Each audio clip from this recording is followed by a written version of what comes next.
I do apologize. Am I disturbing you? No, please. Do come in, Mrs. My name is Miss Alice de Bouvier. I'm Mr. Holmes' new neighbor. Oh, I didn't have the pleasure to... I am Dr. John Watson.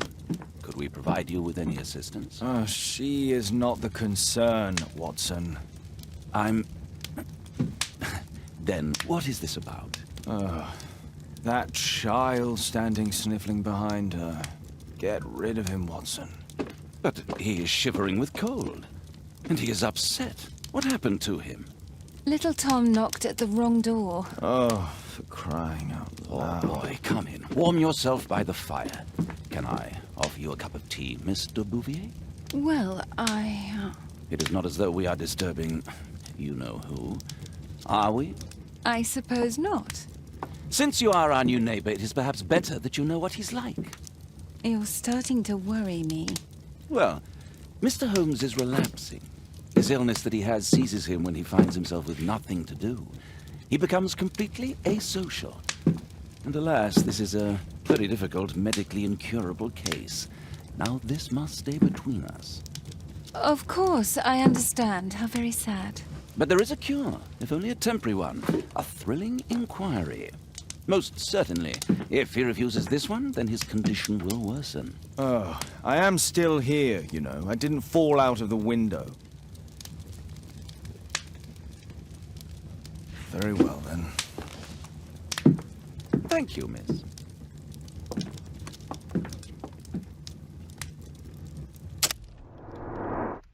Now tell me, boy, what brings you here? It's my father, sir. He's missing. I don't know what to do. What's his name? George Hurst, sir. Missing, eh? And what do the police say? The police, they don't believe me. They say he's just abandoned me. But that's a lie. Obviously. Your clothes are well mended and you can read. Your parents may be poor, but you are loved. Yeah, well, it's just the two of us now. My mother died when I was a little one. And that's just one more reason for not leaving you. Your father doesn't seem the irresponsible type. He's very good to you. Well, that's right. But he has no fixed work, so he often takes odd jobs for the day. Because that's all he can find. Only this time, he didn't come home.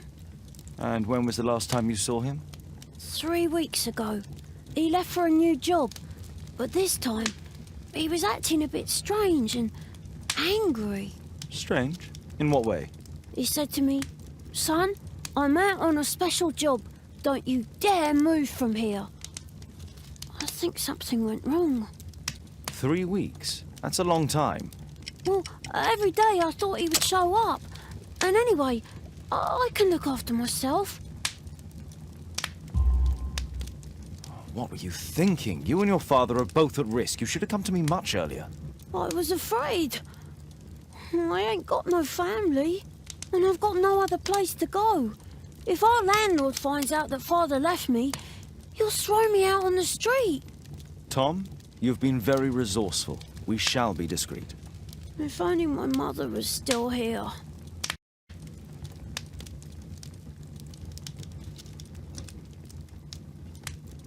Very well. Your address, please, Tom.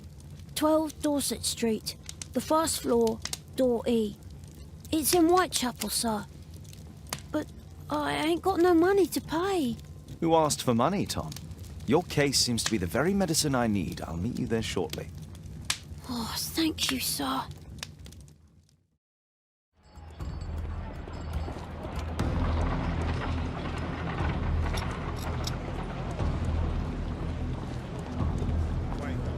Dorset Street.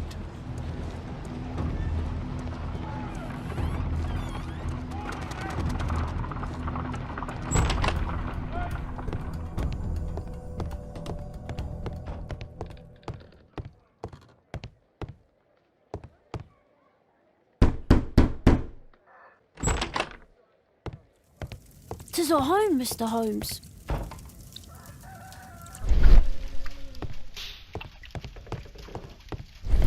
Old clothes, soiled and worn. Old clothes.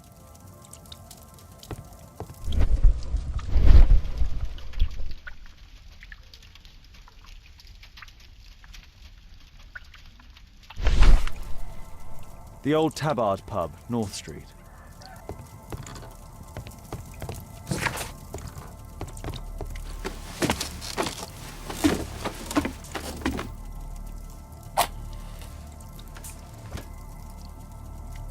Just some old things. A leather satchel, what's...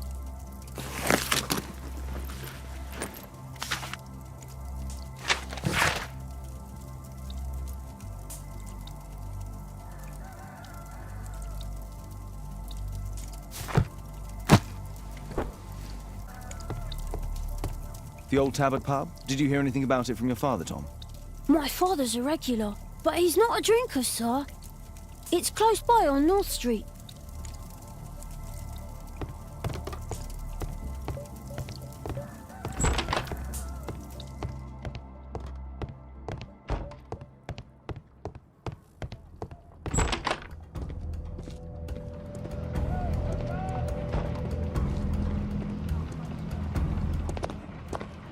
Good day, Mr. Holmes. Well, if it isn't young Wiggins. And I see you found yourself a job. If you can call it that. I hate it. But if you've got any proper work for me... I just might be in need of your assistance later. Wait here.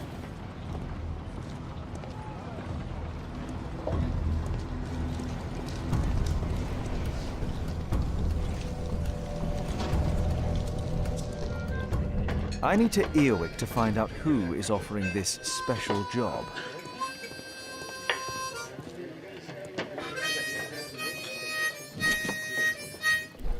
The man who's offering that special job has a proper set of mutton chop whiskers. There's no one to eavesdrop on.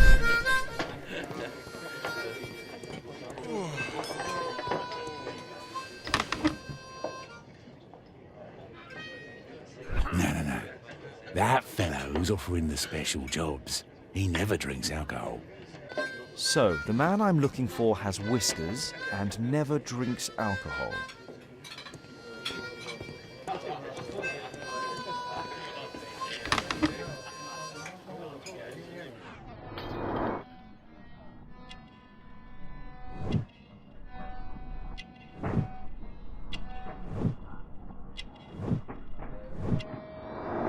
This must be the man that I'm looking for.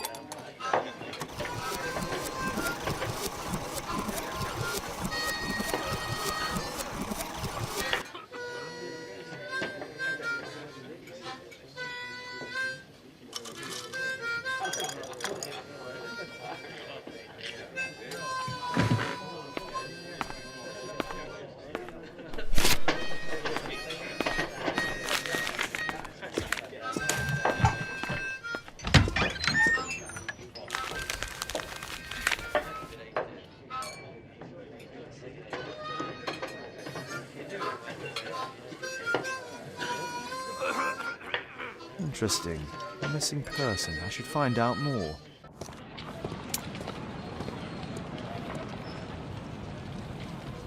You see that gentleman? I need you to follow him and report back to me.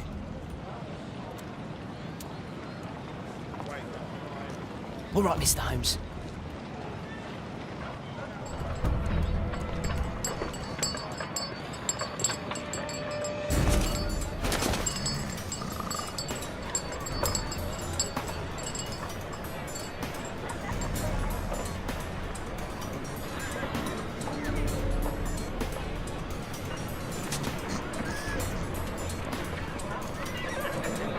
Whitechapel never changes. Dirt and beggars everywhere.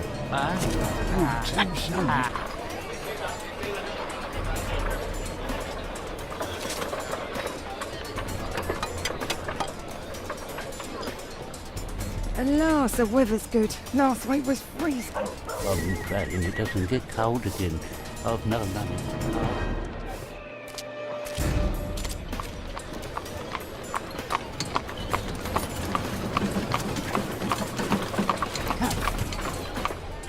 I can't lose him now.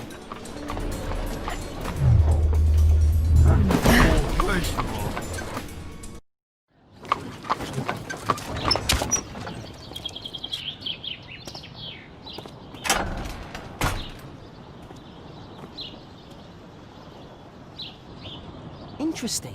What's going on in the yard?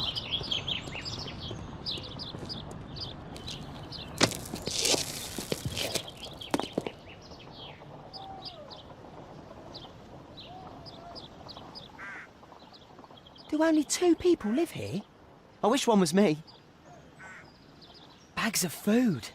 I like this house.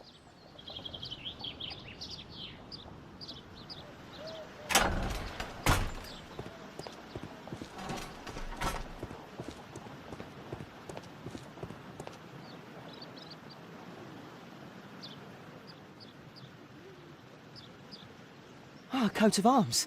It might help Mr. Holmes. I'll make a drawing of it. Wow, a lot of expensive stuff. Time to report to Mr. Holmes. Let's get outside before I get caught. Wiggins' tale was quite unusual. What do you make of what he found, Holmes?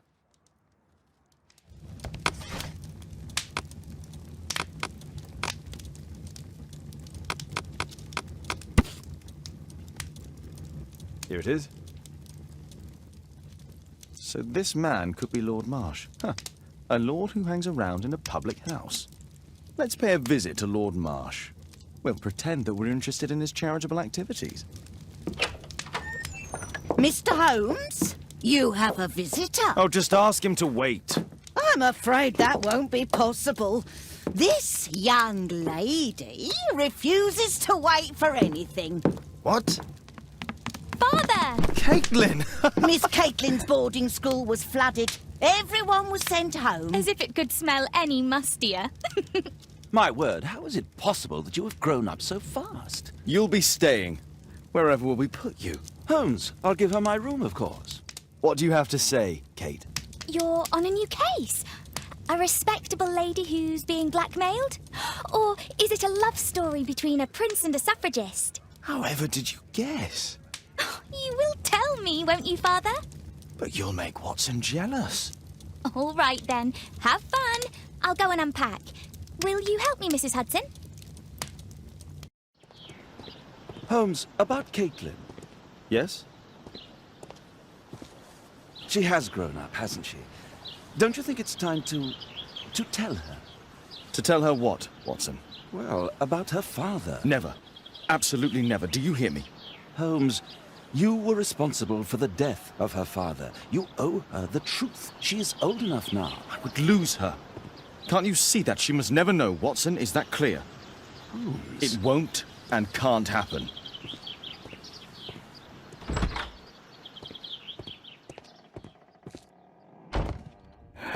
Good day, gentlemen. Welcome to my home. How may I help you? Good day to you, Lord Marsh. My name is Sherlock Holmes, and this is my friend and colleague, Dr. Watson. I hope we're not disturbing you. You are with your physician? Yes, this is Dr. Reuben Fisher. But no, please, I'm intrigued by your visit, Mr. Holmes. I'm glad to hear it. The last thing I'd wish is to upset the patient. Lord Marsh, can I just say that I admire all of your efforts in assisting the poor of London? Yes. It is a war that we must fight, on our streets and now, too, from my home. You must surely have noticed those bags full of items, clothing and books for the unfortunate. That is inspirational. At my own humble level, I too try my best to support those in need. I thought perhaps that I could be of some assistance? I don't see why not. I already have the valuable assistance of Dr. Fisher, who happens to be my personal physician.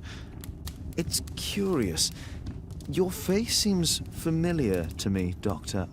Oddly, I'm associating it with Whitechapel? Well done. You are right. I do occasionally frequent a few hostelries over there, would you believe it? Not that I am a drinker. But there, dressed as a working man, I can approach the other fellows to see if they might be interested in a special job. A special job? May I ask what you're referring to? Certainly. Since Lord Marsh began his special education program in 1889, he foresaw that such people would need an occupation of some kind. And so, with or without education, we propose these opportunities to work with Lord Marsh. It offers the less fortunate a chance to help make London a better place. That's remarkable. Yes, indeed. In order to truly see, one requires vision, yes, but also insight. And Lord Marsh has believed this since he was a child. Oh, Dr. Fisher makes it all sound so romantic. Let's close this topic. Forgive me, Lord Marsh. You're looking very pale. Might I offer Dr. Watson's assistance? That is kind of you, but I feel confident that I can provide Lord Marsh with the care that he requires. How long have you been like this, my lord? I'm fine, Dr. Watson. Don't fuss. It's only influenza. I'll be better in a few days. I can feel it already.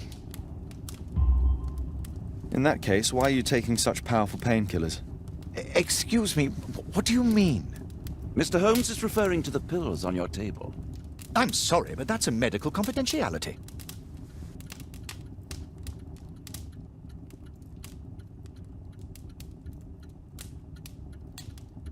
Lord Marsh, hunting with his friends. Ah, my dear comrades, Lord Collins and Lord Harrington.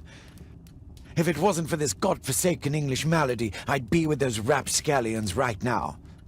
All in due time, my lord.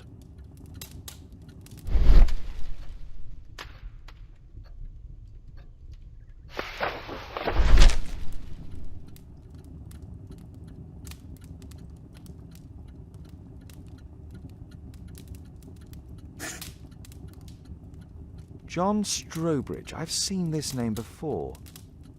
It was on a missing persons poster. I can't quite work it out. Do you have any idea as to the number of people who might owe you their lives? Oh, don't embarrass me, Mr. Holmes. But indeed, these people have become like a family to me.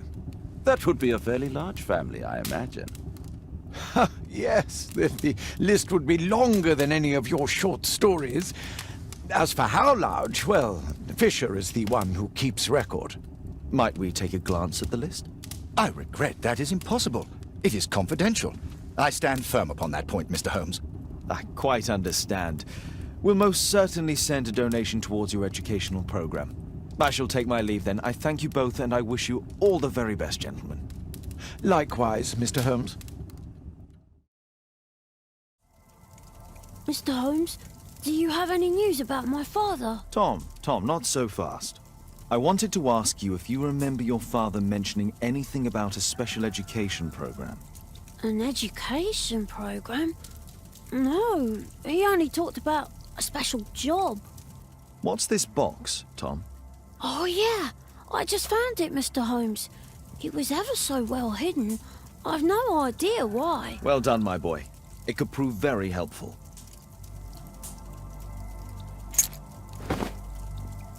A ramrod to clean a rifle. Wolfjack. Looks like a military badge. This oil can also be used on weapons. Tom, does your father own a rifle? A rifle? No. If he had, he would have shown it me. I'm sure that he wouldn't have shown it you. I need to find this rifle.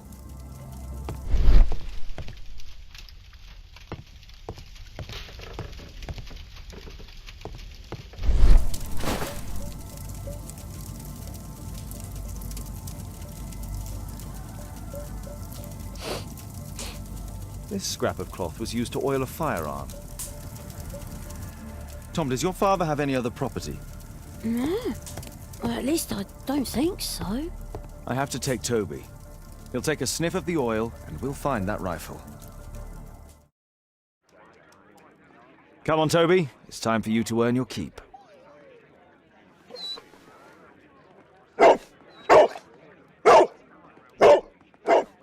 Watson? I prefer to visit Lord Marsh. I'm worried about the condition of his health. I prefer to visit Lord...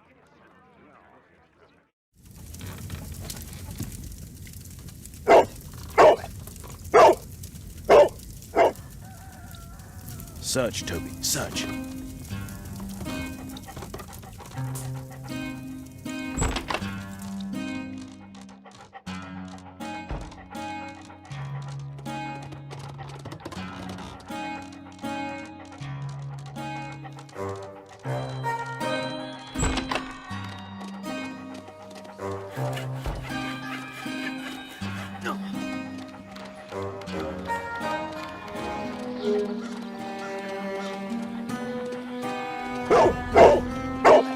What's in there?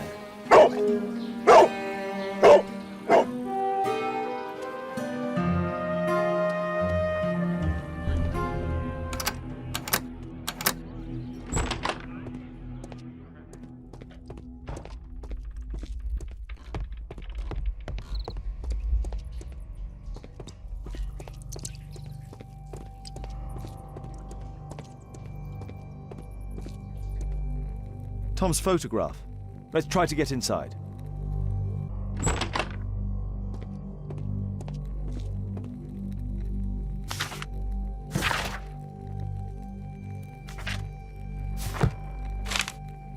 News clippings on Lords in the education program. Why are they here?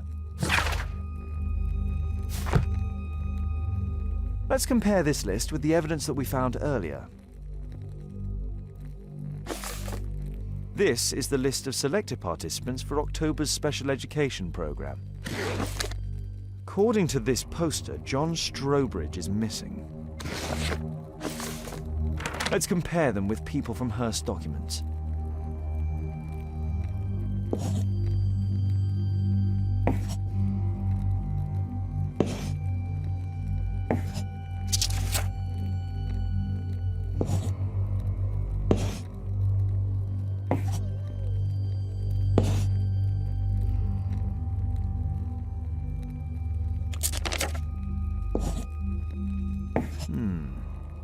All the people in Marsh's document are marked and dated in George Hearst's files.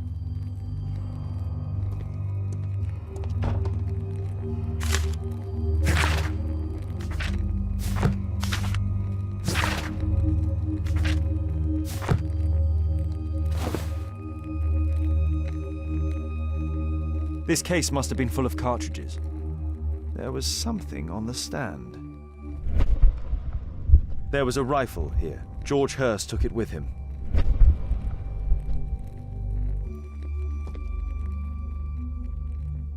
A map of Epping Forest.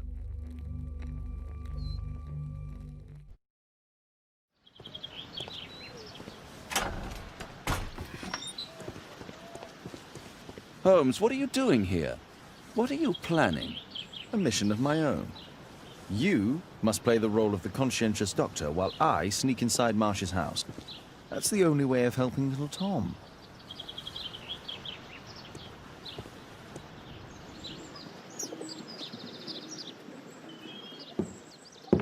How can I help you? I came to visit Lord Marsh. What for? I would very much like to see Lord Marsh, if you please.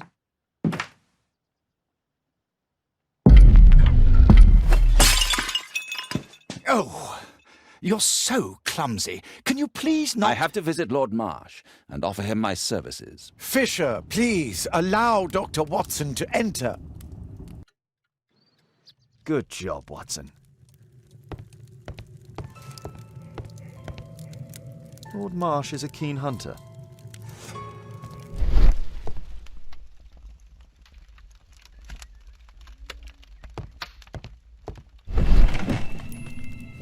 Let's see how hard to crack this safe is. Doctor, it appears that you were impatient to pay me another visit. Indeed. Will you allow me to examine you? A second opinion, so that the great Lord Marsh does not become the late Lord Marsh. Since you put it that way, very well. Shall I retire to your office, Lord Marsh? No, please, Doctor. I insist that you stay. I shall need your assistance. Will you break anything else? I'll try my best.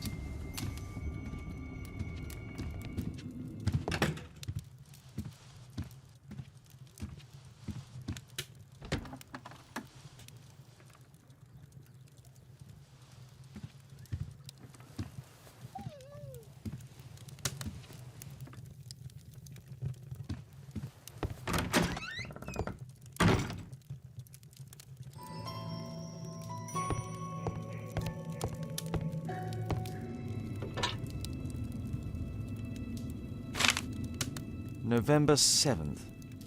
This means that the meeting is planned for today.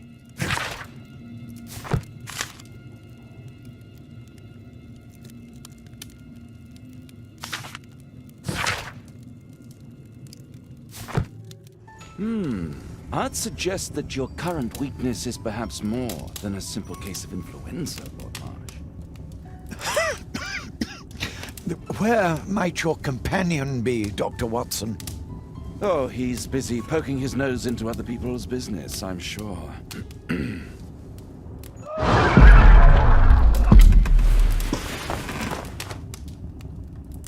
My lord, I'm sorry to interrupt, but I must remind you about your meeting. Is it already time? My apologies, Dr. Watson, but we are expected elsewhere. Might we offer you a lift? You are going out? I'm not sure that's wise in your condition. I value your opinion, but misery never rests, and I am needed. Well, do please take good care of yourself, Lord Marsh. I'll send you my diagnosis, Dr. Fisher. Thank you, Dr. Watson. Farewell.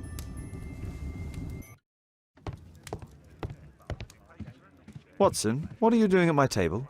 I just need to check one thing about Lord Marsh. My intuition tells me that Lord Marsh is hiding something about his disease. His cough, in addition to his fever and his usage of strong painkillers, leads me to believe that he is seriously ill. Let's study it more closely.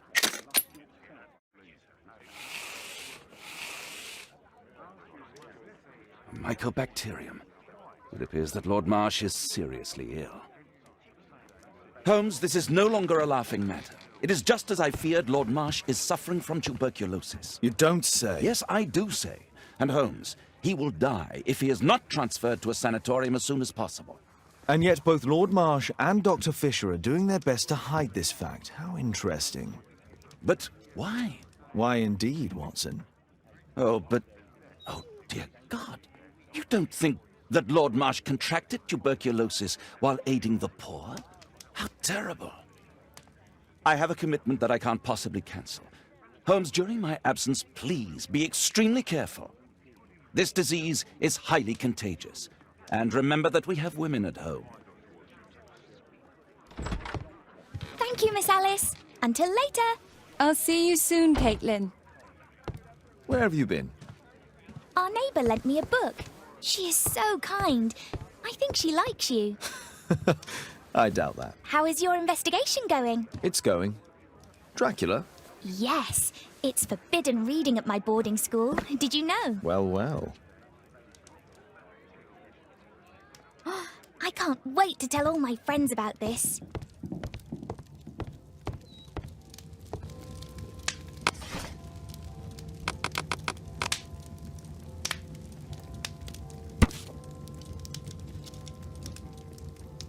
Here it is. Cranston's Oak is in Epping Forest. That's the place indicated on George Hurst's map. Let's try to find the place from the hand-drawn map.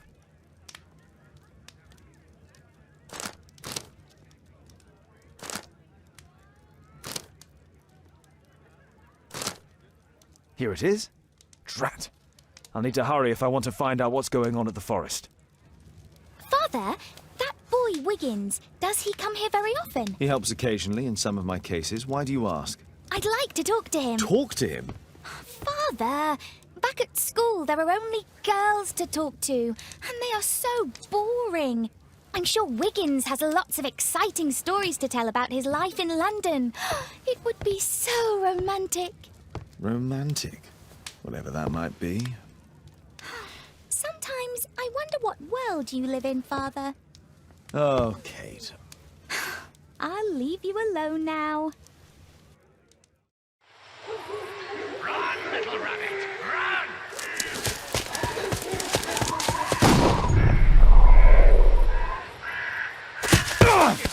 Find him! You won't get far!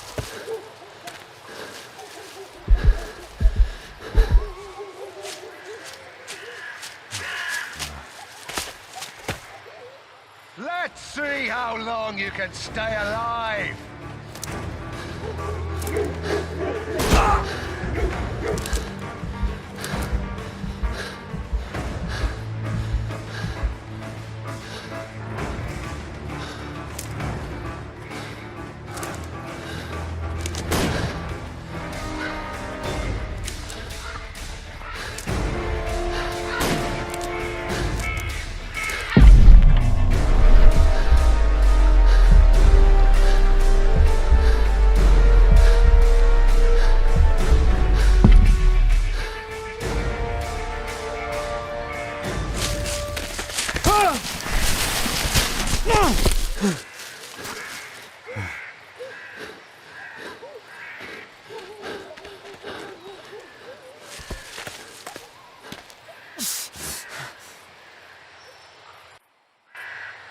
is he? He was poor. This man was killed recently. The body is still warm. Find him, boys! Find him! Here you are!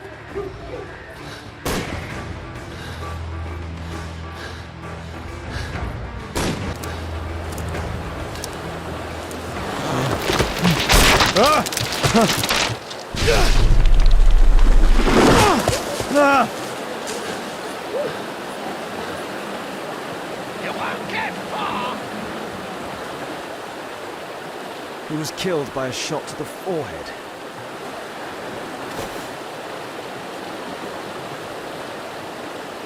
My God, it's Lord Harrington's body. My health is deteriorating. I need to dress my wound.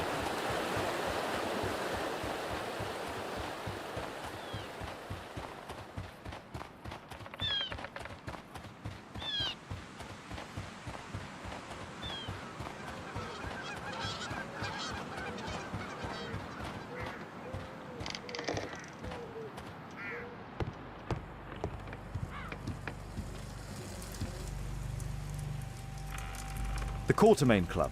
This must be Lord Marsh's cabin.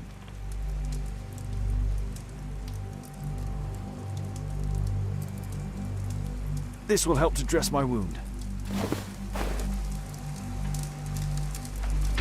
Someone's coming, I better hide.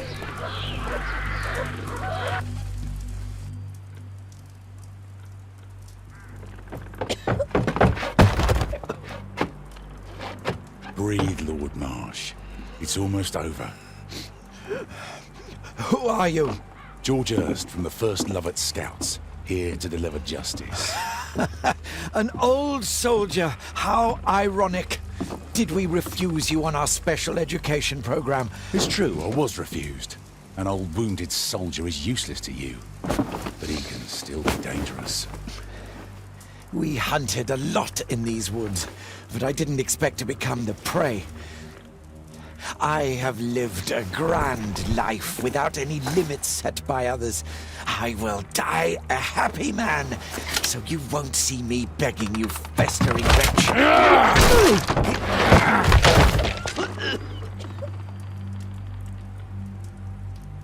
Prepare to meet your maker.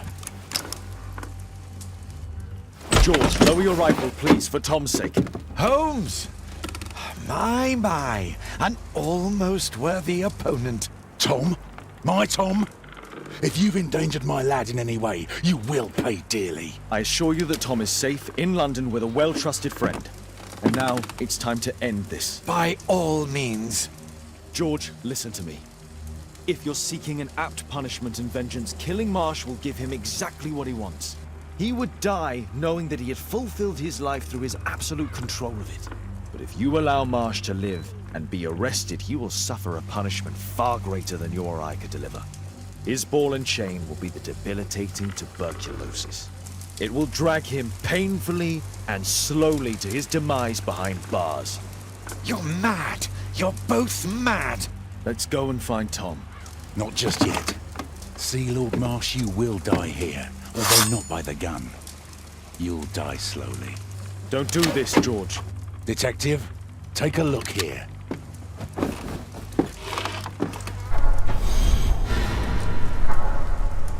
This is how you became sick, Lord Marsh. The beheading of your victims who were suffering from tuberculosis was what infected you. Poetic justice. Holmes, you cannot fully understand why we helped so many and sacrificed a few. But don't let me die like this. Just kill me now.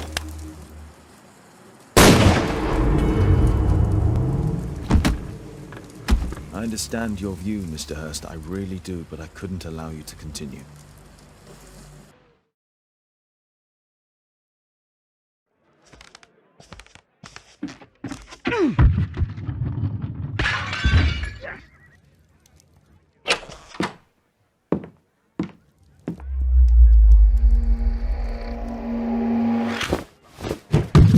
Yes!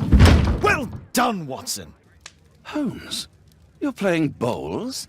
Indoors? Not just any old bowls, Watson. Lawn bowling. Seriously? With your injury?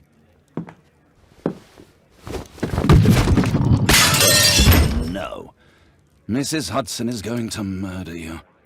Well, that's it for now. Time to go. Would you care to join me? You're incorrigible. And where are we going, Holmes? I'm participating in the final stage of the annual tournament held by the London Archaeological Institute's bowling club. It's an official invitation. I'll just need to dress suitably and then we can leave. Holmes, are you really sure you want to wear that? This? Everyone dresses like this at the club. That should be a sight worth seeing. I only hope our charming neighbor won't spot you like that.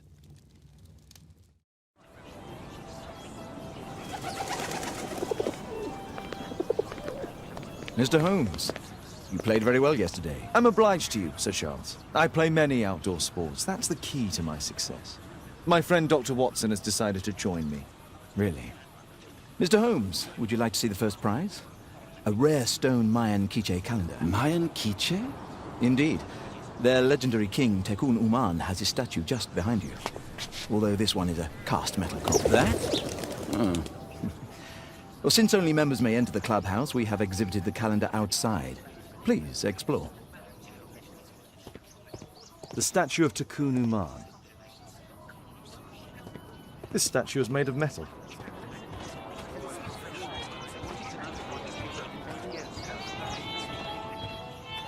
The first prize, the Mayan Quiche calendar.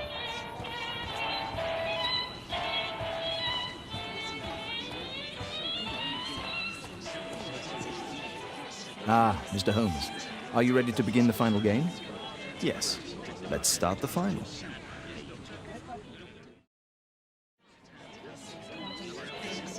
Congratulations on your game, Mr. Holmes. Exceptional.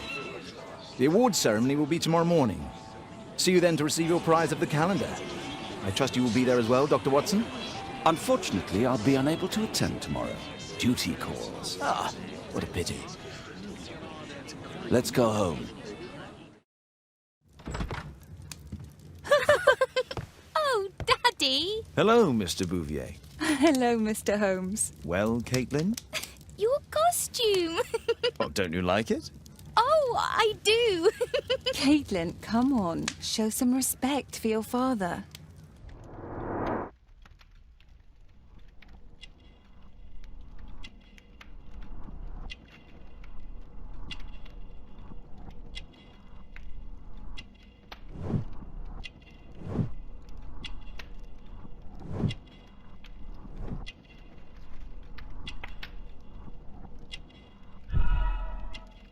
You know, Father, Miss Alice was telling me all about her travels. She has already toured the world with her own father. Your daughter is exquisite. And just to think that she was aboard the Orient Express when it was attacked. What a dream. Indeed. She's so creative and imaginative. And that reminds me, would you allow Caitlin to visit me so that she can practice playing the piano? What a poor choice of instruments. I hate the piano. I'd rather her not. Oh, Father, why did you say that? Caitlin, we are neighbours. We'll meet again. Until then, I shall leave you with this book. Thank you, Miss Alice.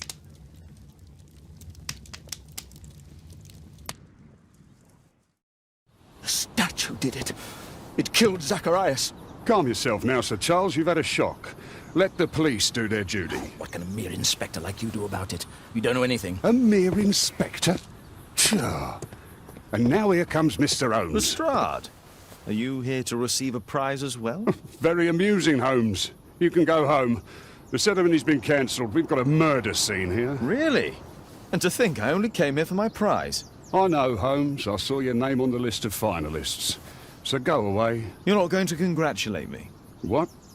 Do you really think I'm that naive? You turning up out of the blue and then bam, a murder? There's a surprise. Oh, you're making a spectacle of yourself, Lestrade. Let's just pretend that I'm a simple consultant, your humble assistant. Oh, all right then. A club member, Mr. Zacharias Greystoke, was killed at around 4 in the morning. There. Now, don't mess around. I promise that I won't, Inspector. What do you make of the facts? It's quite clear. The murderer intended to steal the Mayan calendar. He was caught by Zacharias Greystoke. He then took up the first weapon that came to hand, the statue's spear, and killed Greystoke. Then he fled, just as Sir Charles was coming out of the club. Unfortunately, we've been unable to find any trail beyond the club's wall. It's as if the murderer vanished into thin air. Well, take a look for yourself.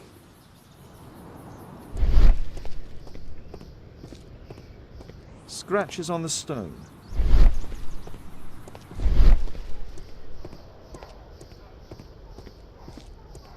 A broken branch. Somebody jumped into the tree and then over the wall.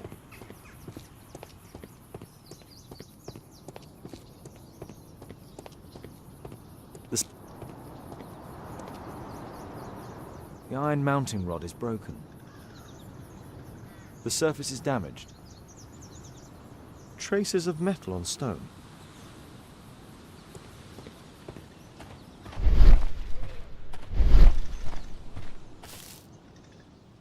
This spear came from the statue on the pedestal. Zacharias. These drawings represent the Mayan symbols. Money was left inside the wallet. Dry leaves. They make a noise. Zacharias probably walked across them.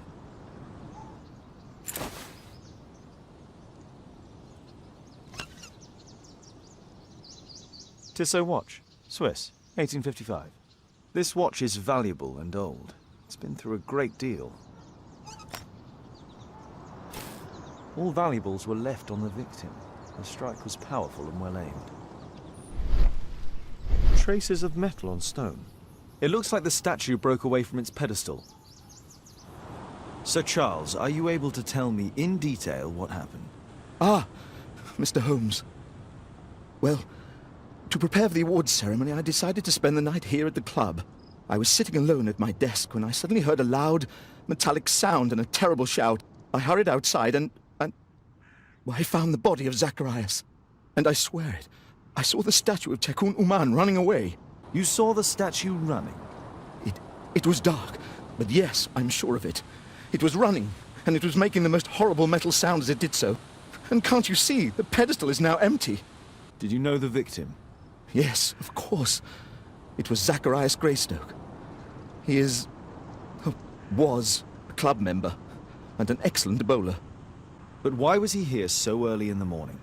Oh, I don't know. Sir Charles, where did the Mayan calendar come from? It was donated anonymously. We received it shortly before the tournament, with a letter asking that it be awarded to the winner. Is the calendar valuable? Not really. It has historical value, of course. But to be truthful with you, Mr. Holmes, it isn't worth very much. May I go in the clubhouse? It's members only. I cannot authorize anyone unless that person has a written warrant from the police. And what about the statue? No idea yet. I imagine the thief must have taken it somehow. Right. So they were thieves, and they were very well equipped? Yes, must have been. Then there's also Sir Charles's version, but...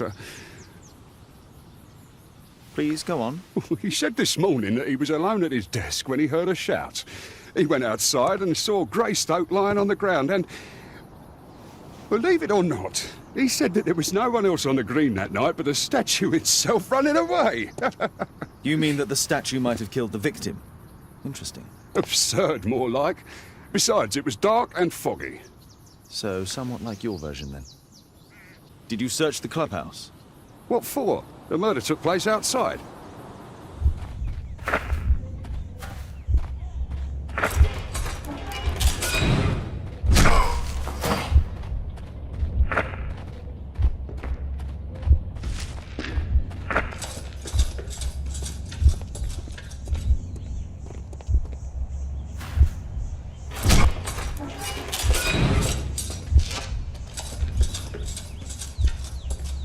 It looks as if Zacharias was killed the moment he approached the calendar, and killed by the spear from Tekun Uman's statue that jumped from its stand and escaped over the wall. Well, Holmes, your conclusions as my consultant? My conclusions are approximate to Sir Charles's testimony. Oh dear, you think the statue did it? Everything points to the fact that the spear was thrown from the pedestal, and Mr. Greystoke appeared not to notice the killer. Indeed. The journalists will be ecstatic about your version. I would like to examine the victim and take a look at his belongings. Oh, you've amused me at least, Mr. Holmes. Very well. I'll grant you authorization for the examination at Scotland Yard, but nothing more. Thank you for coming so quickly, Watson. Lestrade already has the victim's body in the autopsy room. I'm always ready to help anytime, Holmes. Release him, please. He's not guilty. Calm down, dear.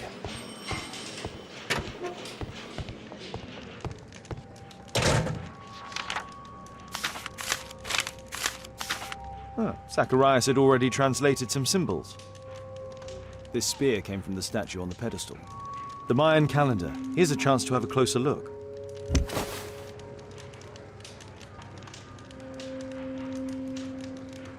Interesting. What are the symbols here? I'll need to redraw them. I could use this dictionary to translate the calendar's glyphs. They are the symbols that were drawn on the Mayan calendar. The papers from Zacharias' folder. They can help us to translate the Mayan message. Cursed will be anyone who disturbs the sacred temple. They will meet their death by the risen statue. Only the chosen will have mercy. It's not only a calendar, it's a curse.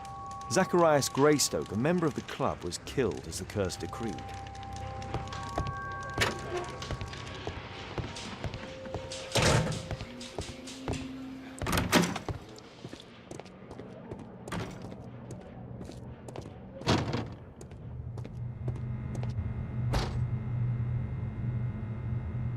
Red eye. It looks like a serious infection. It was a powerful throw. The spear pierced right through the body. The coroner mentions in his report some specific cardiac and digestive system damage. Traces of alcohol were found in the stomach. Apparently Zacharias had been drinking before his death.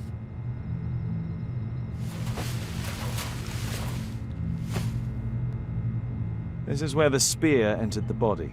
The murderer aimed for the heart. The weapon must have been thrown by a strong and skilled person.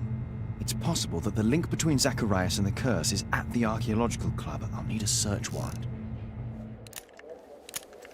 Aren't you supposed to be investigating those cases of yours instead of bothering me?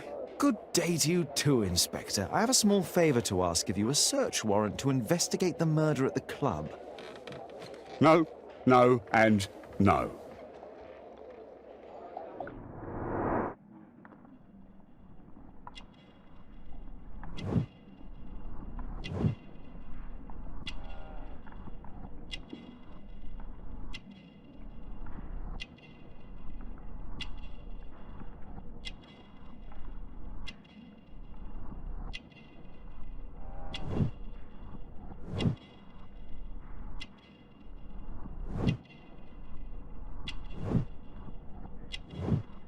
Since I'm without the warrant, I should find something else to do. By the way, do you know if Sir Robin is currently in town? I have no idea. And why on earth should you even think that I might know that? Well, I believe I may have solved a case about, let's say, a salacious inspector. No, it's not what you think. Nothing dishonorable happened. Go on then. Take your warrant. So he refused to give you the search warrant? Oh no, I've got it. I won't need you for a while now, Watson. I'll see you later. Sir Charles, I have a search warrant. I would like to take a look inside the clubhouse. I see. Here's the key, but I do protest.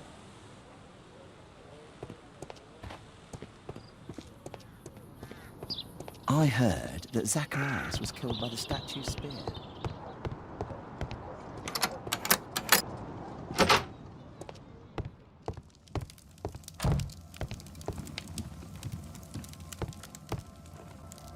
Guatemala, 1881. I don't think this is a bowls tournament. I wonder who this man is. Zacharias Greystoke. It's Sir Charles Yellingham, the director of the club. The photograph appears to have been faked or damaged. I'll take it.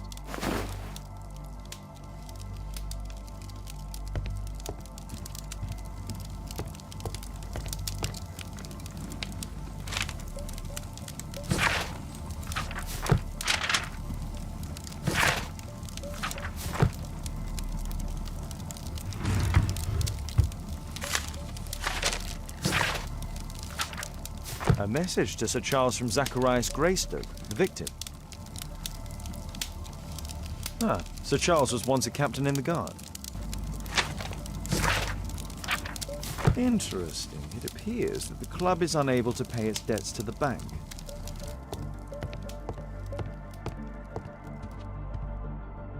These antiques look quite valuable.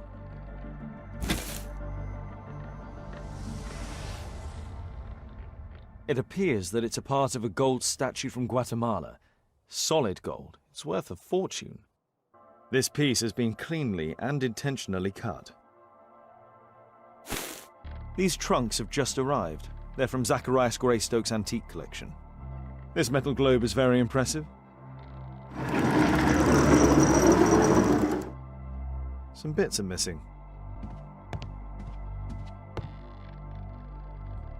The late Mr. Roberts' collection. Interesting. The men who own these collections are all dead. Sir Charles, you informed me that you didn't know why Mr. Greystoke was here at such a time. That's correct. I have no idea. But in fact you do. Mr. Greystoke wrote to you about him coming with another person to visit. Ah, well, yes, that is right. He raised a scandal about the Mayan calendar, so he wanted to see me before the ceremony. But I don't know exactly what it was that he wanted, or who this other person he mentioned might have been. You have a fine collection at your club, with one disturbing thing in common. Oh, all the items are from our club members.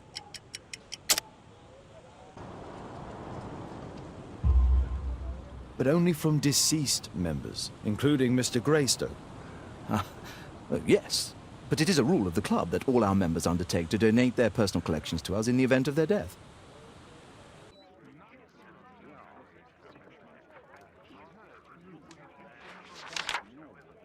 It appears that part has been painted over. I need to find out what's underneath.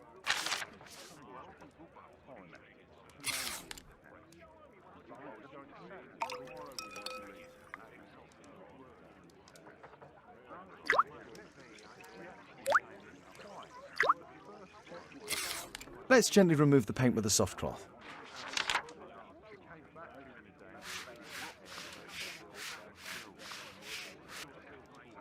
Aha, there's another person in the photograph.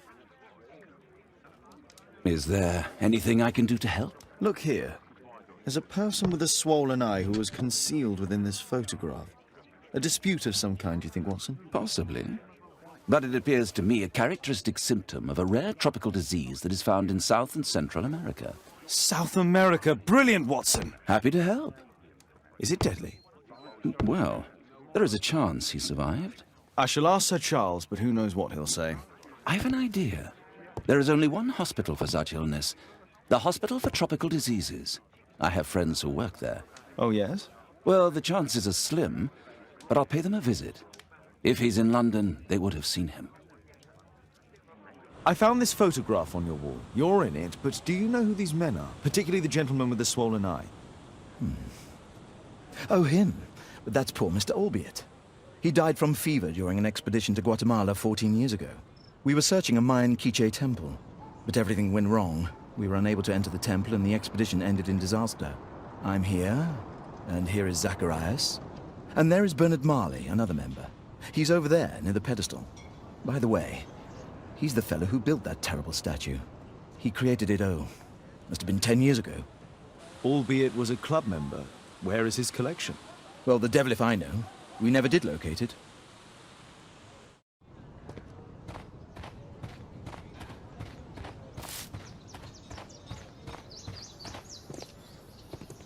Poor Sir Charles. Mr. Bernard Marley, crime at his club. It's a My name is terrible Sherlock Holmes. thing. I have to ask you about an expedition to Guatemala. Shh, not here. It's too dangerous. I'll give you my card. Visit me there where we can talk.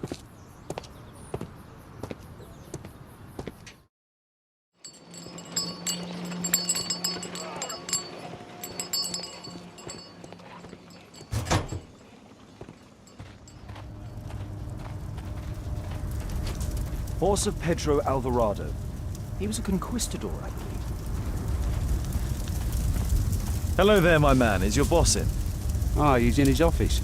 It's the door near the female statue in the corner of the workshop. Fresh scratches.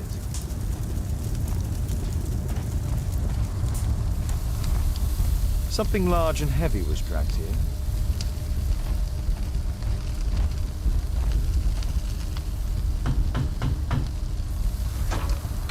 Mr. Holmes, you must forgive my escape at the club. It wasn't a safe place to talk.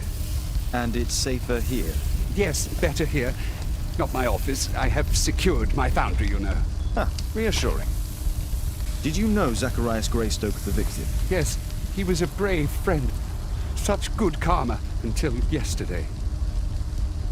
Do you recognize the unwell man in this photograph? By Jove, albeit. Yes, that's him. The poor fellow met his end in Guatemala. He was struck down by a terrible disease. You were friends? Not really, but he was an active member and a courageous man. Too courageous. You can't fight against the Quiche gods. And what of the expedition? You were seeking a Mayan temple? Yes, the temple of Tekun Uman. Another one of Charles's stupid ideas.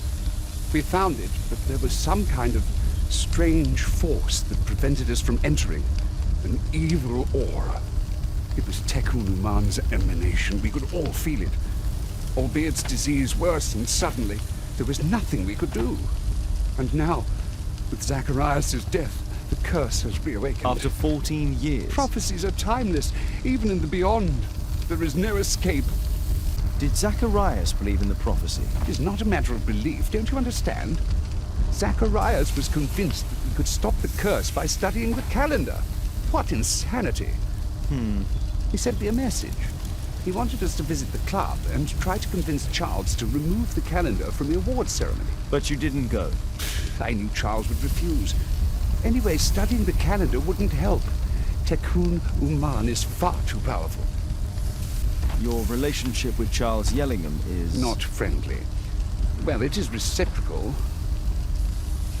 You know, most of his expeditions are failures because he is too focused on his hypothetical career to be in politics. He has political ambition. Well, that would be an understatement. He has ambitions for the House of Lords, and the club is his means of achieving this. It's also the reason for his disastrous management. But he still succeeds in finding money. I wonder how. What's your opinion on Tekun Uman's statue having disappeared? I don't know, but I have nothing to do with it. Nothing.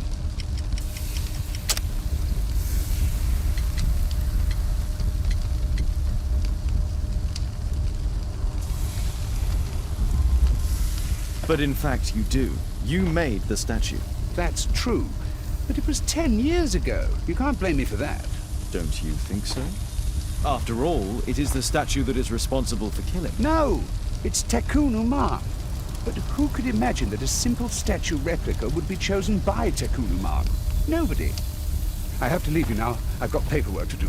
And we've spoken too much. He could hear us. Tekun Uman. Well, goodbye then. Apparently, Marley has built multiple statues of Tekun Uman. A drawing of Tekun Uman.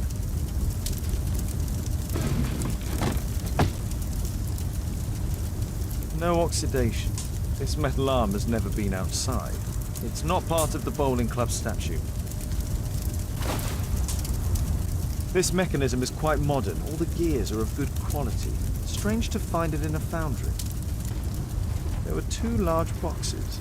Two large boxes which were inside the warehouse. They were taken to Bernard Marley's office. It's probable that the missing crates contained pieces of Tekun Uman's statue. Marley is hiding something inside his office. I'll have to visit it, but at night, and with Watson.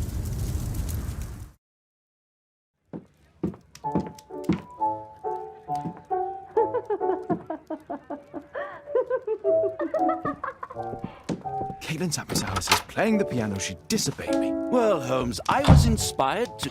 Oh, look here. The postman has made a mistake. He's delivered a letter addressed to Miss Alice. Oh, he mistook 221B for 221C. Give it to me, Watson.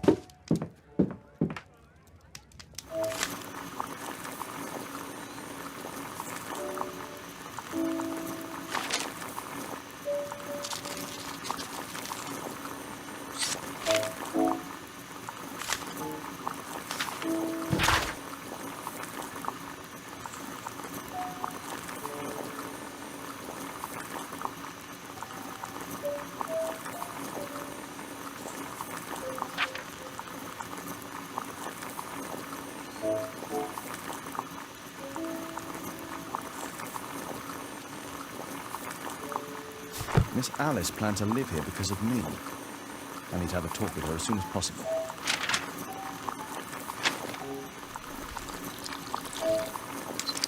That's it. Don't stop playing, Kate. I'm going to take some air on the balcony for a few minutes. I need to speak with Miss Alice first. She's on the balcony.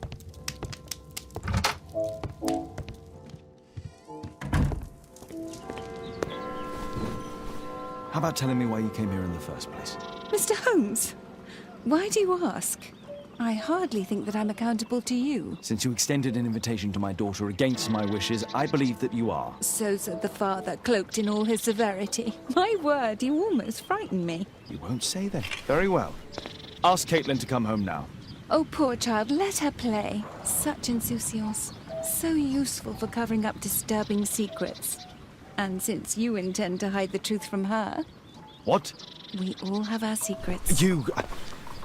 But don't worry, Mr. Holmes. Caitlin is a sensitive child, and I like her enormously. Alice, come back in. I can do it. See? You're wonderful. I like to think that the feeling is mutual. We wouldn't want her to know of your secret, or for her to be unhappy. I have to go inside now.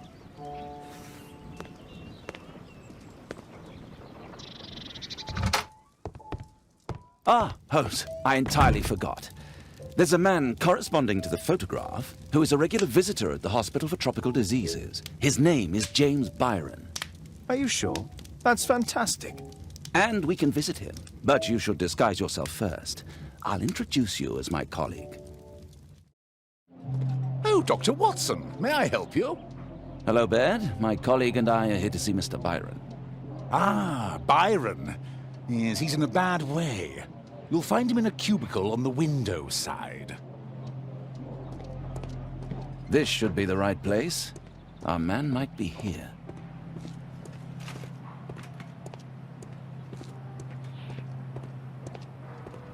Mr. Byron? More doctors? Please. I've just received my treatment. I need to rest a while before I leave.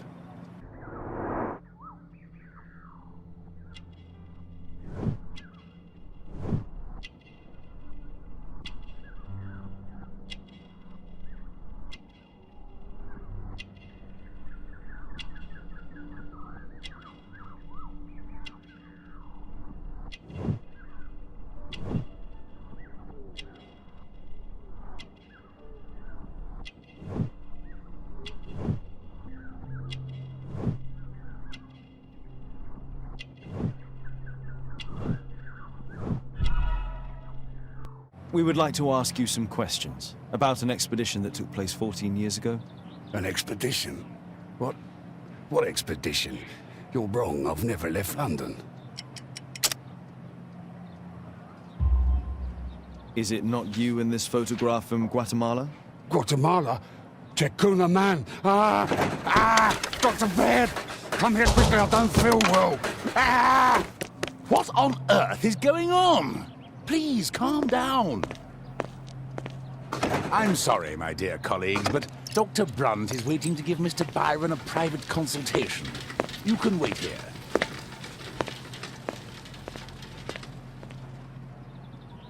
What should we do next, Holmes?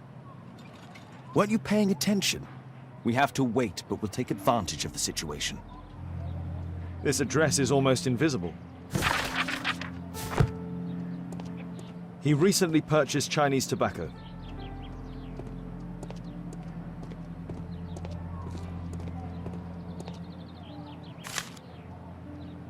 Our man passed by a circus. Oh, you're still here? Obviously. We're waiting for Mr. Byron. Is he not with you? No, the gentleman left directly after his consultation. Oh, he forgot to collect his belongings. Holmes, it seems that Albeit has escaped. Obviously. And he knows that we are aware of his true identity. Quickly. I know how to find him. Thanks to the information I obtained at the hospital, I can now deduce where Albeit is hiding. We know that Albeit paid a visit to an opium den, a crowded market, and a circus. He also purchased some Chinese tobacco. Let's find a place in London where all four elements are close together.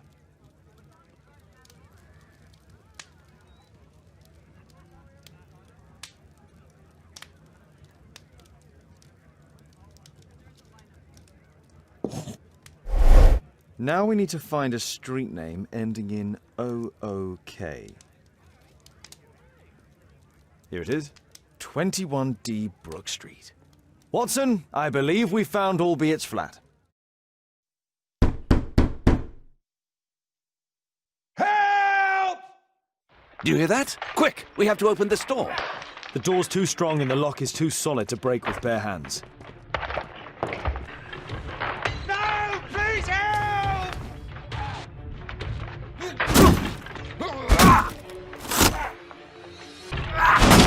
Please help!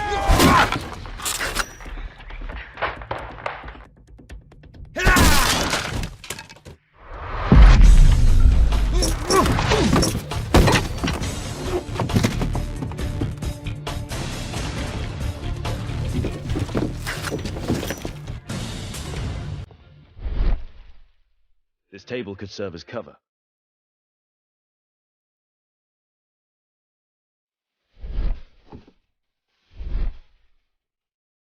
If I cut those ropes, the curtains will fall and block the attacker's view. Watson, I'll try to reach those curtains to close them. Cover me.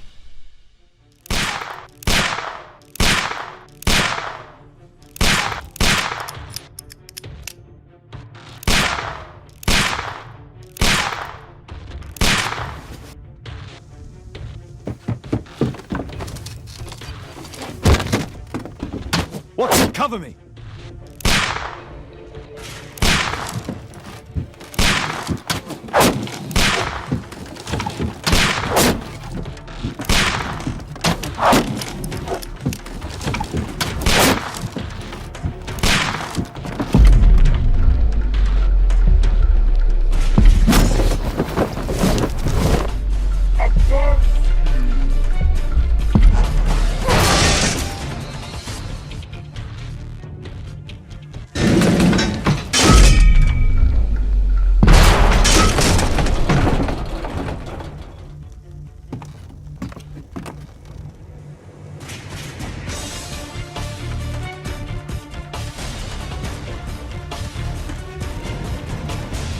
Watson, come here. He's behind the screen.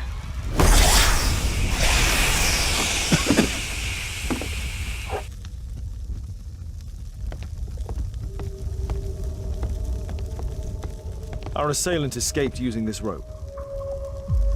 Our attacker escaped through this skylight.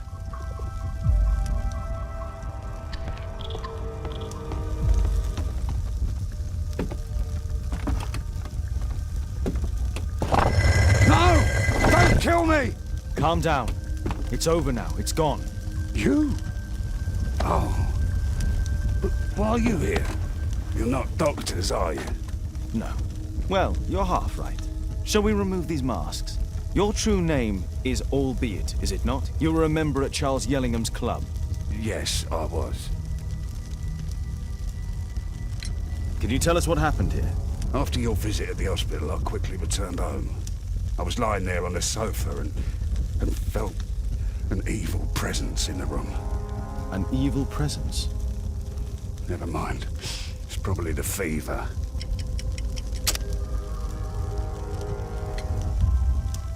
Or perhaps a living statue? Yes. It was one of the double statues. I saw its shadow. I believed that it was searching for me, that it wanted to kill me.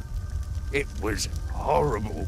As in Zacharias' murder, the statue came to life when its intended victim appeared in front of it. I must examine your residence. It may hold some clues.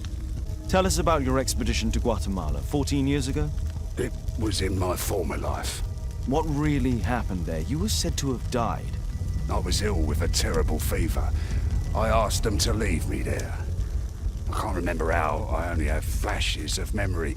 But by some miracle, I survived. I left an eye and one arm behind. It took me time, but at last I managed to return to London. Why do you use a false name? That expedition signaled the end of my career, and my very life as I'd known it. I changed my name and my address. Now I'm weak and useless and alone. I'm a walking dead man. Not for long. Perhaps this was it. It was my curse to fade away little by little. Tekunu man's revenge. You are aware of Zacharias's murder, are you not? Yes, and quite aptly I read that he was killed with a spear. Aptly? Well, he practiced archaeology almost as though it were a sport, seeking adrenaline. Imagine his state of adrenaline when he died, him being the prey. And who would have been the hunter? Tekenu man? Whoever, whatever. It'll soon be over for me at any rate.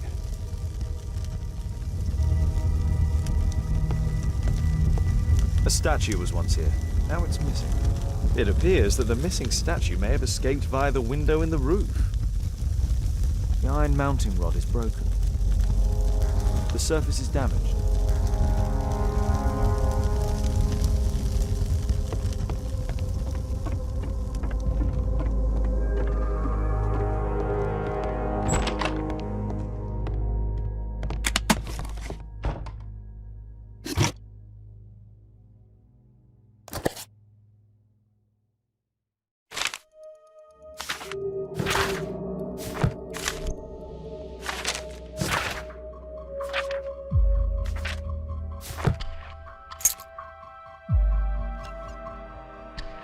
Albiet's wife and son, I presume.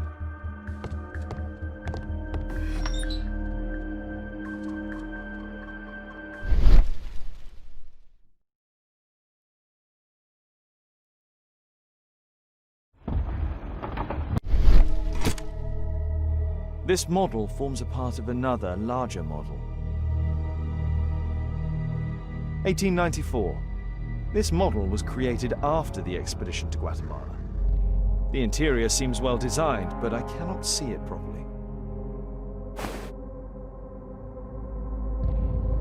This bed is very small.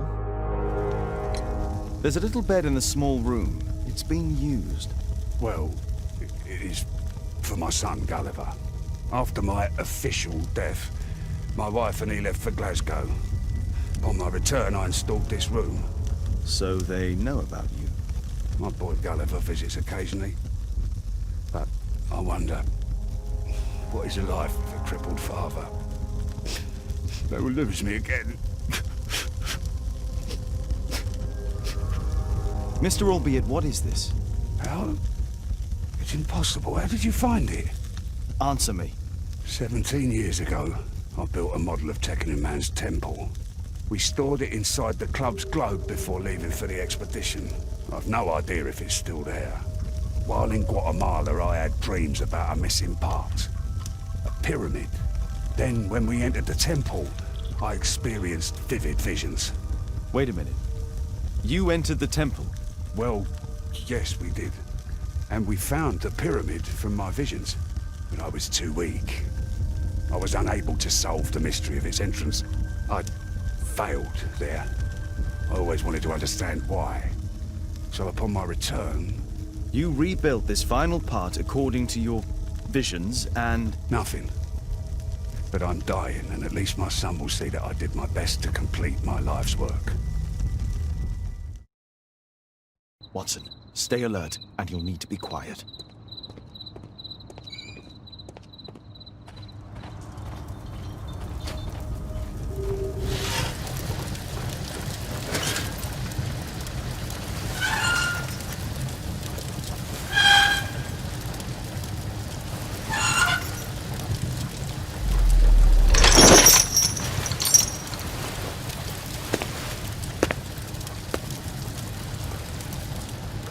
Holmes, I'm here. Can you let me in?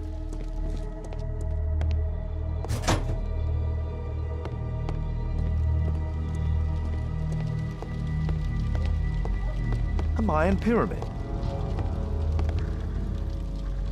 A slot. It appears to be part of some mechanism. Obviously for a dagger. Mayan period, I think. I'll need a dagger to work the mechanism.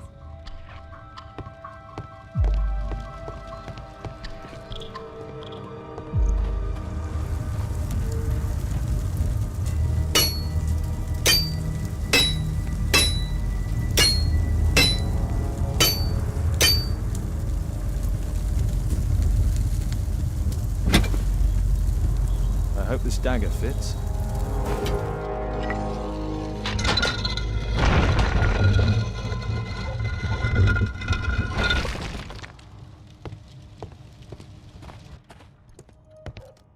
Another statue of Takun-Uman.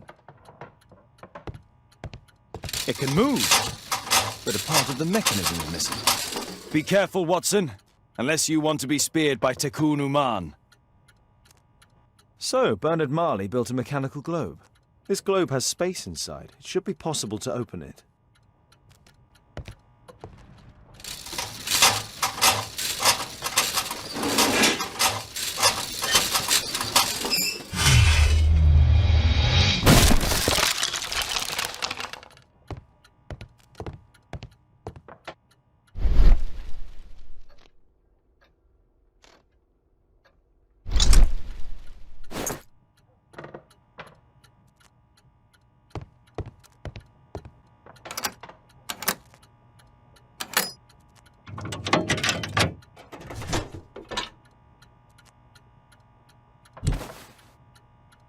This part is in solid gold. It's worth a fortune. The statue is in 3 parts. Only the gold is original. Marley must have reconstructed the other 2.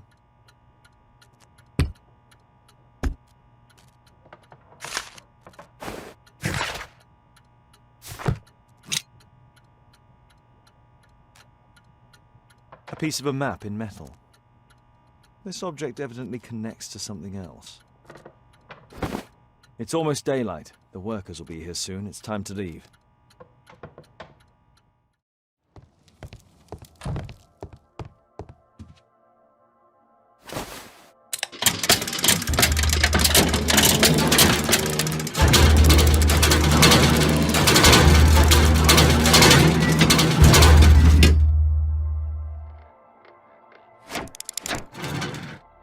Now the model is correct and complete. And with a little brain work, I can imagine what took place.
Treasure of Takun-Uman.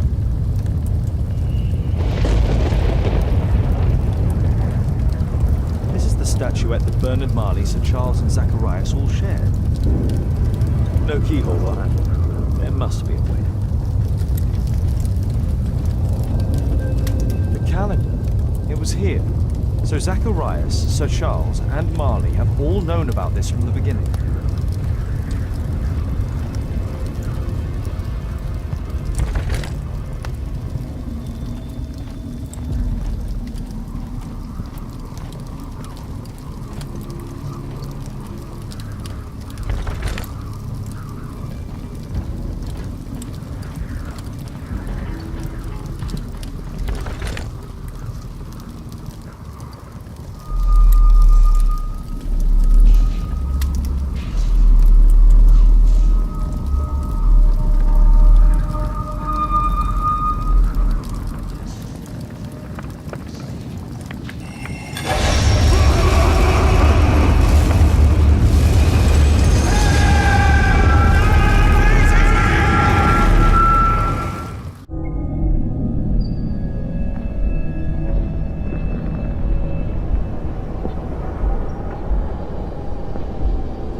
Mr. Albeit. Oh, you're here with your son. Yes, obviously. We have to talk with you, and it involves the police. I see. Gulliver, go across the road to Mrs. James. This is an adult conversation. Hold on just 1 second, please.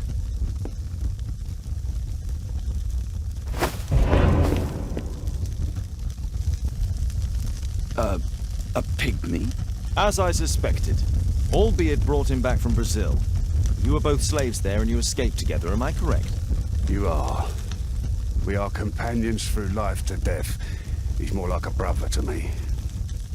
It's clear enough now. You and your accomplice are guilty to the murder of Zacharias Greystoke. They had to pay for what they did. If only I'd had the time to get all of them. But Gulliver only did what I told him. It's for the judge to decide that. But given the nature of judges, I doubt that he will be lenient towards a pygmy who kills an Englishman.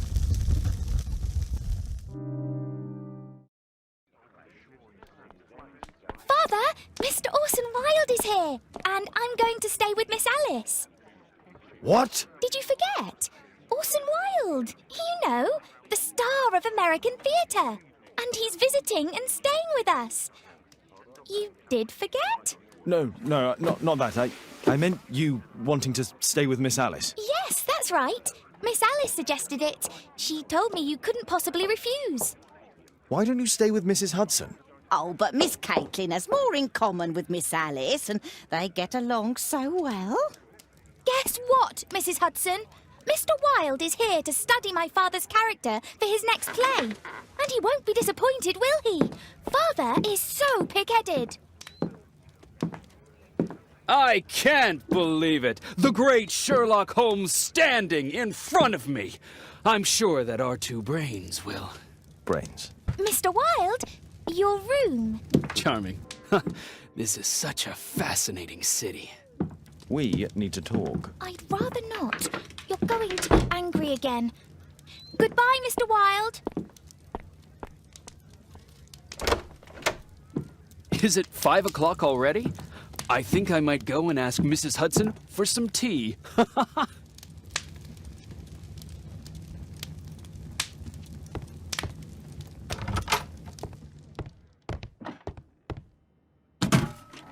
Wilde truly has a perfect disguise kit. Do actors really need all this? I use the same brushes for makeup. This must be grease paint.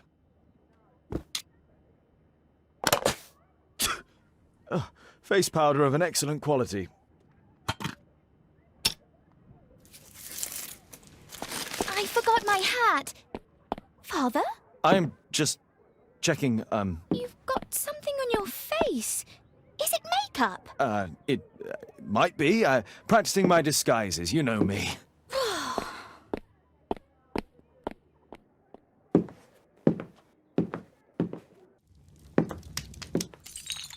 No, don't touch that! No, no!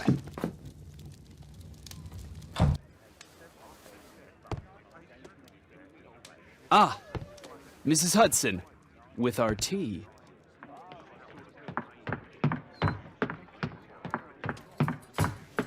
Not quite. We have a visitor. However, the lady is not so much angry as perplexed. Good day to you, gentlemen. My name is Mary Sutherland. I have come to you, Mr. Holmes, because I would give everything I have to know what has become of Mr. Hosmer Angel. Why the haste, Miss Sutherland? Mr. Hosmer Angel has disappeared, and my father, Mr. Winterbank, will do nothing. It makes me so angry.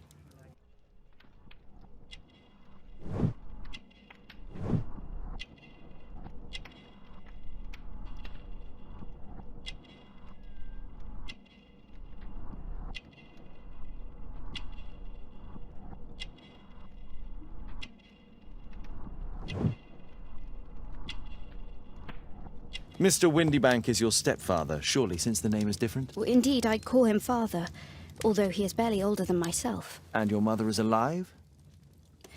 Oh, yes, although I wasn't best pleased when she married again, and so soon after father's death, and to a man so much younger than herself. What is your connection with Mr. Hosmer Angel? I met him at the gasfitters' ball. Mr. Winterbank did not wish for me and mother to attend. He never did wish us to go anywhere, but this time I was quite set on it. Fortunately, he left for France upon some business, and so didn't have any say in it. And I met Mr. Angel that night. We met again after that and would take walks together. But then Father returned, and we could no longer meet. Why was your stepfather against your going anywhere? Well, he didn't like anything of that sort. He used to say that a woman should be happy in her own family circle. Did Mr. Hosmer Angel make no attempt to see you? Well, Father was going off again in a week, and Hosmer wrote and said that it would be better for us not to see each other until Father had gone. After that, he stopped writing. Where does Mr. Angel live? I don't know exactly. I address all of his letters to the Leadenhall Street post office for collection. Were you engaged? Oh yes, Mr. Holmes. Right after the first walk that we took. Do you have your own income? I do, from an inheritance. It was left to me by my Uncle Ned in Auckland. Then you have all that you could wish for, naturally. Well, I live at home and don't wish to be a burden to my family, so they have the use of the money. Is there anything else that you can tell me about Mr. Angel? He is a very shy man. He would rather walk with me in the evening, so as to be discreet.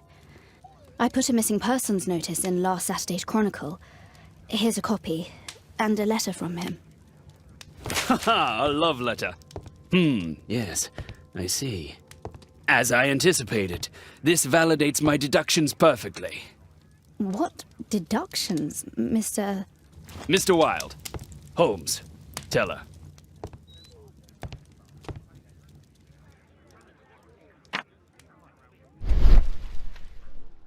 Good quality paper, quite smooth. Fairly common ink, nothing special. I'm waiting for the moment when your stepfather leaves once more. We had a wonderful time together, didn't we, while your father was in France? Miss Sutherland only met with Hosmer Angel while the stepfather was absent. Hosmer Angel decided not to leave his signature. Let's study this letter more closely. There are some letters with typographical defects. Miss Sutherland, do you have any other letters from Mr. Angel? Unfortunately not. But I've brought my father's letter from Paris. Here it is. The stepfather's letter is also typewritten. I hope that you'll be an obedient girl. Take my advice. Stay at home.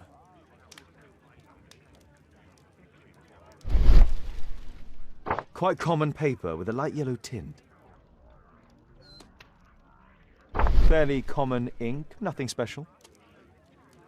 Miss Sutherland's stepfather's signature. The stepfather is trying to keep the daughter at home. Let's study this letter more closely.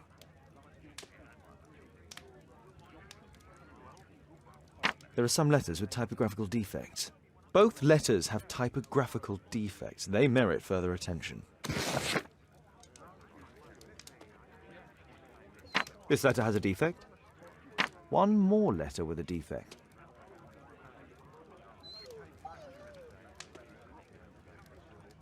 There's the same letter with the same defect in both instances. Another letter match with the same defects.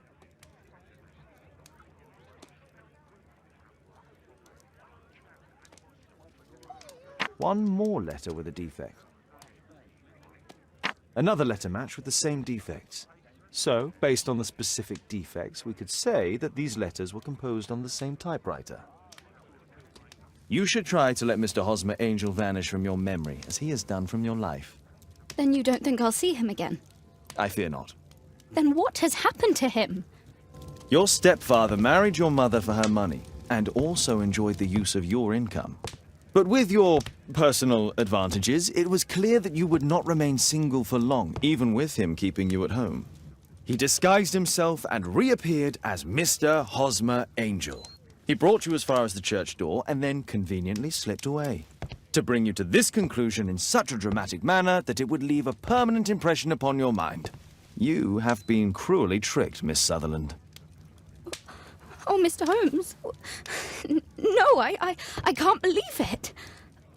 But we were engaged. Oh, it's horrible to think about. Thank you for all you have done, Mr. Holmes. Holmes, you could have been more diplomatic.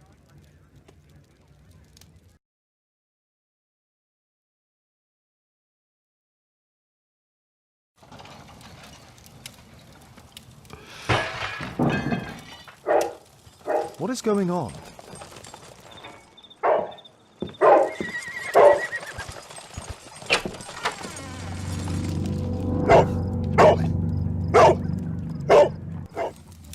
Mr. Holmes, is everything all right? Oh my God. Go back to your flat and... Calm down, Toby. Now, let... It's ticking.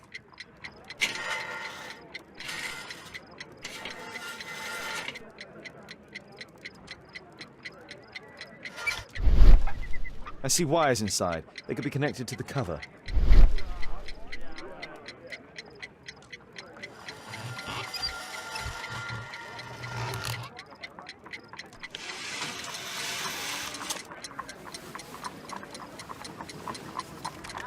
A fancy ticking homemade gift from a secret admirer. I have 2 minutes to defuse it.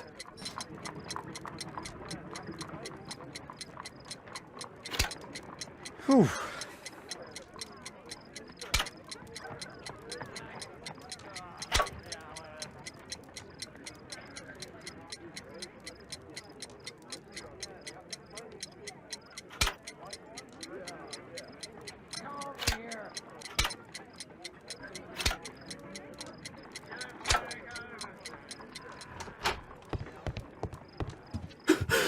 What happened?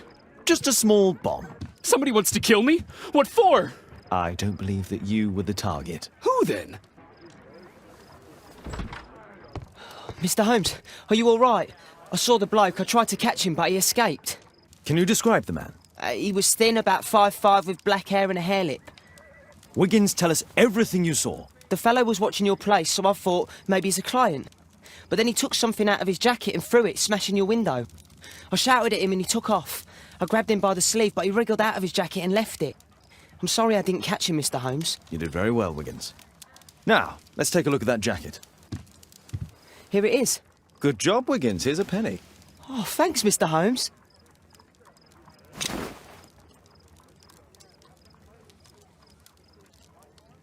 JT are the owner's initials.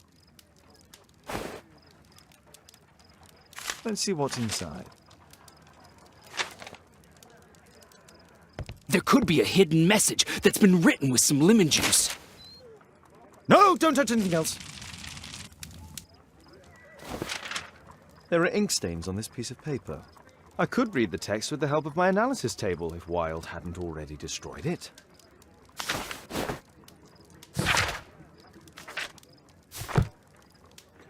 A poem. But what does it mean? This isn't a poem. It's a song called Rally Mohawks. That great moment when America rebelled against England's dominance. Then rally, boys, and hasten on to meet our chiefs at the Green Dragon. And I bet they hoisted a tankard of ale and invented a new nation. Along with deciding if this was the week they got to dump some tea into Yon Harbor. Why ever did he keep such a song in his pocket?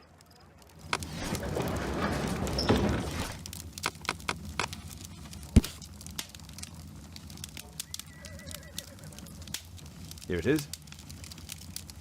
That's all I can do for now. Let's try and get a few hours of sleep. How can you sleep when there is someone trying to kill me? How selfish.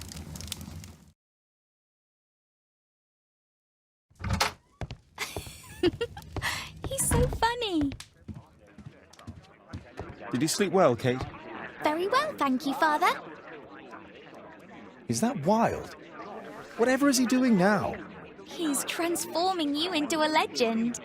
Oh, silly man. Kate, what's the matter?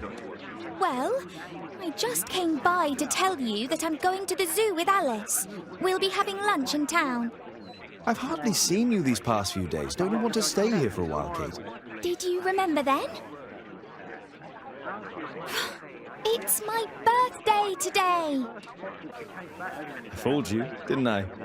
Of course I remembered. Here's some spending money. Go and enjoy your special day. All right. I'll go then. Kate. You never do anything right. All right. Come here. I've had enough of you not caring about me. I do care. I've just had a difficult night. Yes, Alice told me about the bomb, but you wouldn't. Kate, I only want to protect you. You don't understand anything. I wish Alice would adopt me. Don't be ridiculous. I don't know why my parents entrusted me to you. Did they really know you? Kate, come back! Damn it. Such a waste. This Alice, I have an odd sense about her. It's as if she's playing with Kate's feelings. This would be a good opportunity to investigate Alice's flat while they're absent. And anyway, it'd be better to visit the Green Dragon Tavern during the evening.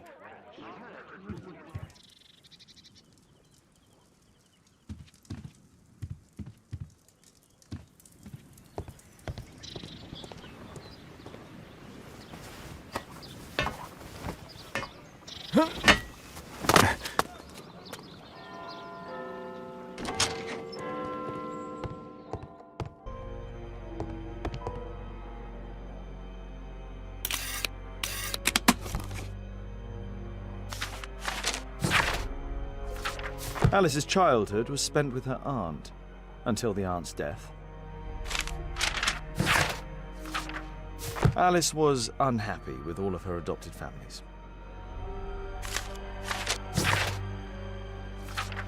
She's spying on me. A phonograph cylinder.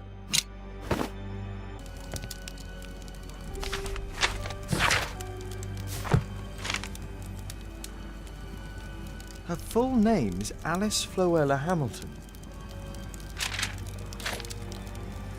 Strange taste in literature. Sarah de Bouvier is Alice's mother. Alice used her mother's name to lease the flat.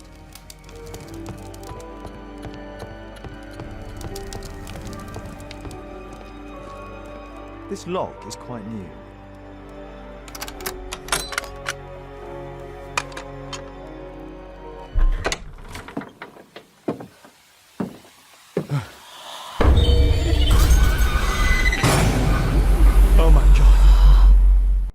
Look at the setup. Alice practices spiritualism.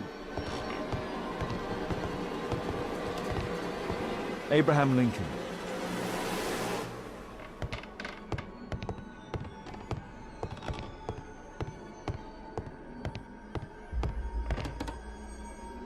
It's my distant ancestor, Horace Verne. William Hamilton. But I know him. He was a bandit who I arrested 20 years ago.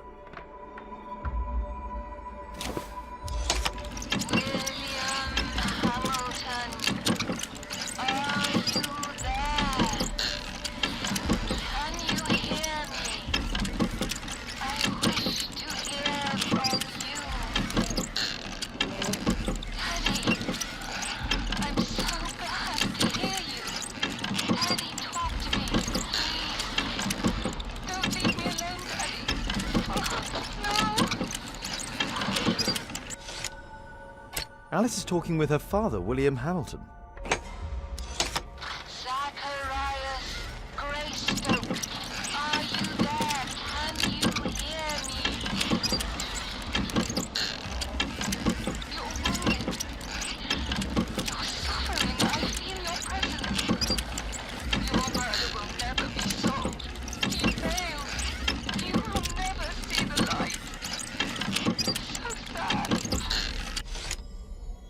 Alice knows about Zacharias Greystoke, the victim from the bowling club. I solved that crime.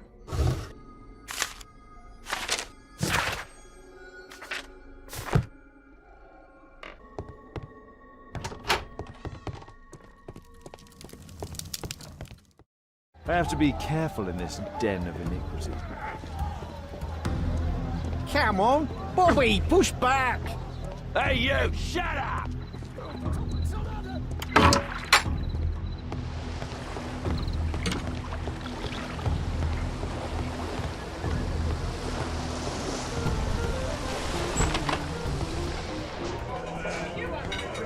I should be quiet so that I can listen to what people are saying.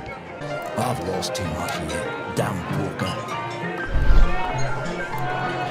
It's an illegal gambling. Let's celebrate.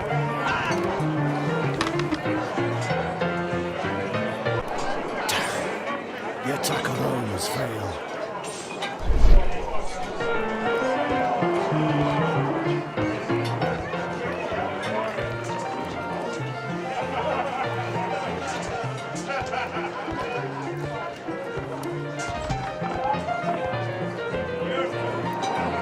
Interesting. They have some kind of pass for getting I drink inside. to forget that I drink. Bottoms up. Scotland Yard dogs. Let's celebrate. The man with the air lip. He was afraid. He ran upstairs. I drink to forget that I drink.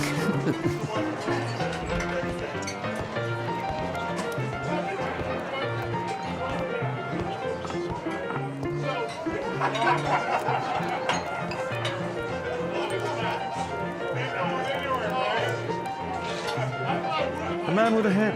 He could be my attacker. I need a refill. To go upstairs. Let's celebrate.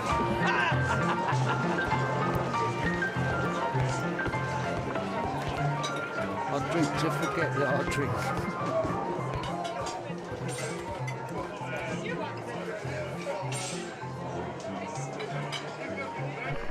Pour me a double. I'm going outside for a cigarette.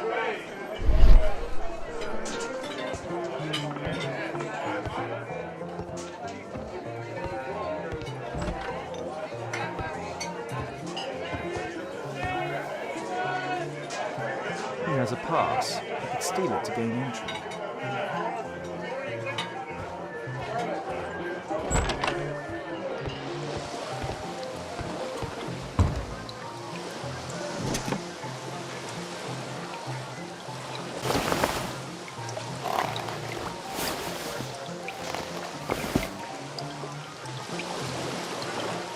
New job.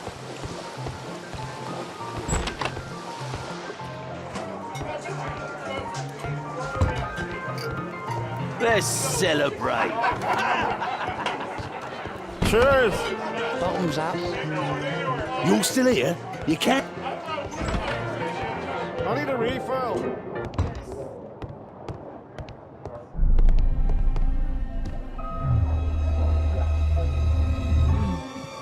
Is the boss at his place? Yeah, he's waiting for you.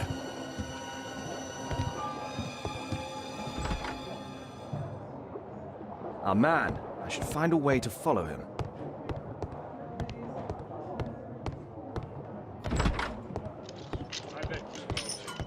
Luck is on my side. Been out for a shilling. All in. I have to get across to the other side. Perhaps from there I can reach the guarded area. All in. I can smell Hey, the money. what do you think you're doing? That's private. Gamble or get out. I have to create a diversion that will move the guard away from the door. Luck is on my side. Been out for a shilling.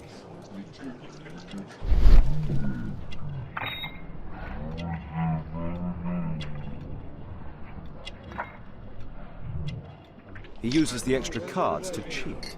A button for a mechanism. He uses a mirror to look at the cards during the deal. This is a holdout that deals extra cards. The rope leads from one sleeve to the other. If the rope's cut, it'll release the hidden cards and expose his trick. That's what I'll need to do for a diversion, then I can get outside.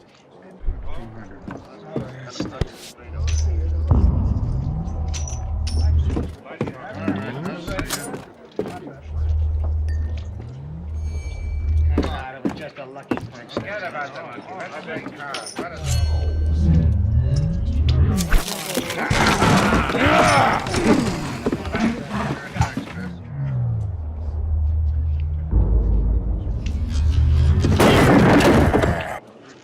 I have to try and go around that.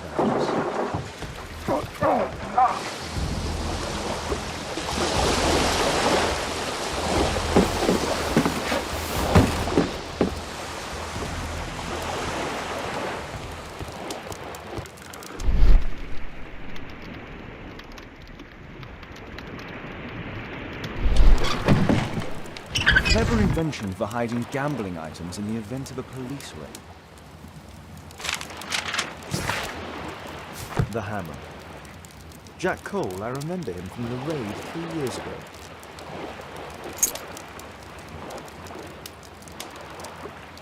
Doesn't look like a key from an ordinary door.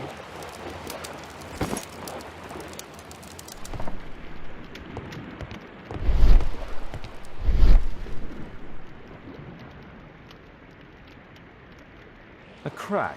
There might be something behind the cupboard.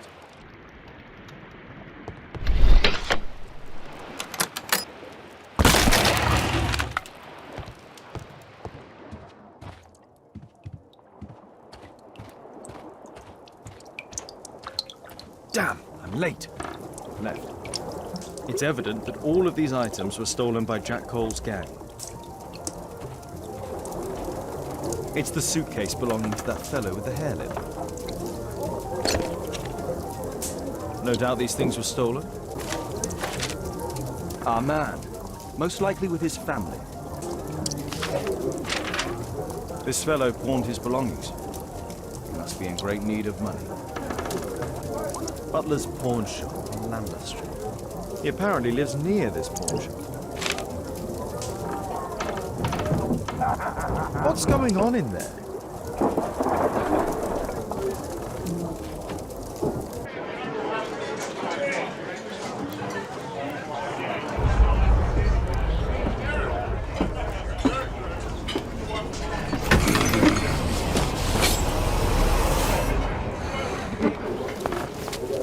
I need to save Orson quickly.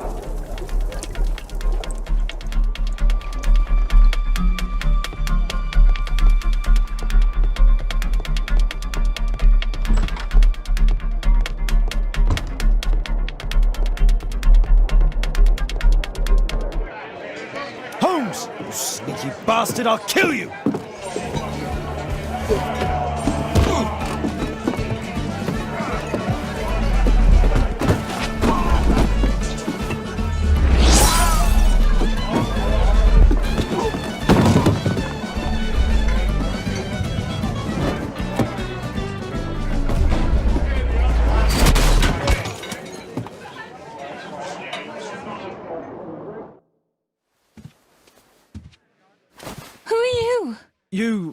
You are Alice, yeah? Listen, Holmes suspects something. What are you talking about?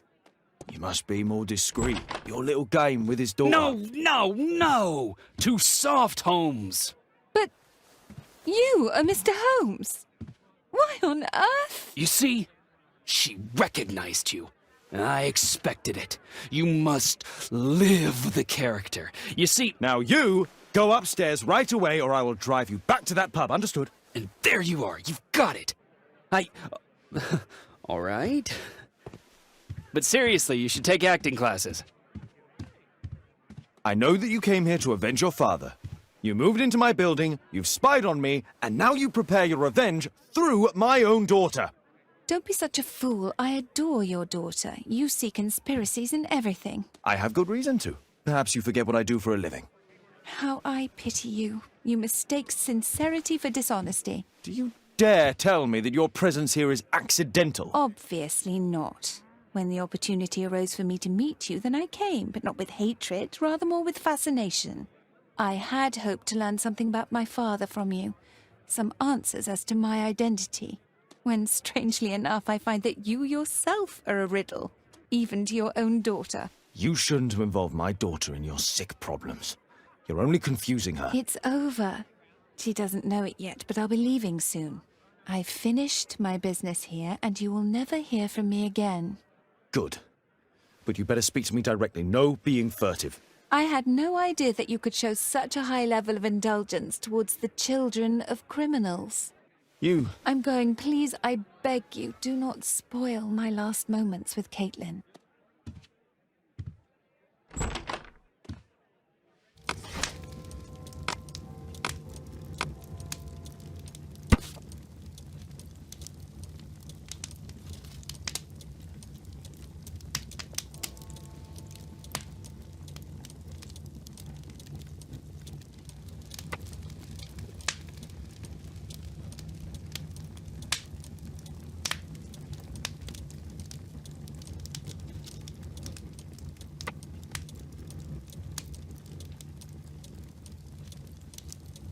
Here it is.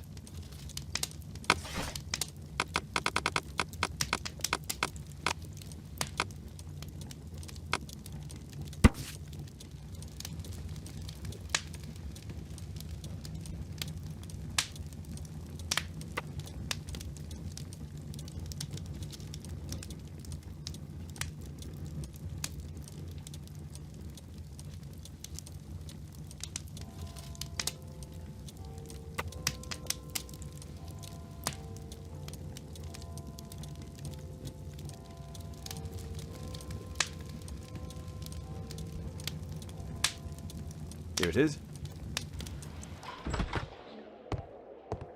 Mr. Holmes, you're still alive. I can tell that that displeases you. Oh, a faulty deduction for once. Due to the attempt made on my life, I would like you to apprehend Jack Cole. All right, Mr. Holmes, we'll apprehend him immediately. Inspector, the suspect has been apprehended. There you are. He's all yours. No need to thank me. Please, escort this suspect for interrogation. So, Jack the Hammer Cole, we meet again. Why am I here? Don't pretend that you don't know. You're a suspect in the case of an attempt made on my life. Rubbish. Just like the old days, eh? Arresting me on suspicion. You've got nothing. Oh, no? How about the revenge for the trouble that I brought to your gang? And also your brother. Don't you dare mention my brother. Your brother was hurt. It was a regrettable accident. He was in the wrong place at the wrong time. I can hardly be blamed for that. What? You bastard. You're the one responsible for him becoming a cripple. He was innocent. An accident, you say? Oh, I can't wait for the moment that you get whacked proper. Quod erat demonstrare. That's your proof. If I wanted to kill you, you'd be dead already. Do you know what happened at Baker Street that night? I do know, but I had nothing to do with it. And where were you at the time? I was at my tavern all night long. I see. I went to your place and I saw a man with a hair lip arriving to meet with you. What business do you have with him? Business? He's a regular customer, that's all. And what about the suitcase that your regular customer brought to you? What? What are you talking about? Why, the suitcase full of stolen silverware that I found in your secret room? What? How? You searched my room. It's not stolen. I often buy a lot of different things and sell them on after. It's all legal. Oh. Oh, I believe you. Our suspect with his family near their house.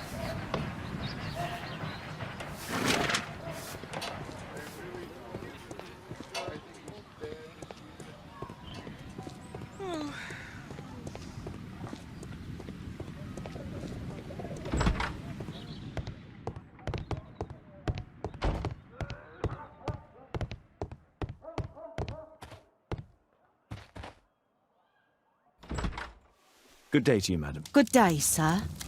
Sister, I carry with me the word of God, and I try my best to help lost souls find the light. May we speak inside? Yes, Father, please, do come in. I'll make you a nice cup of tea. My name is Margaret Thorne. It is an honour that God sent you to me.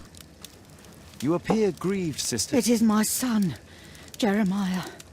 I fear that he is doing bad things, Father. How bad? I don't know.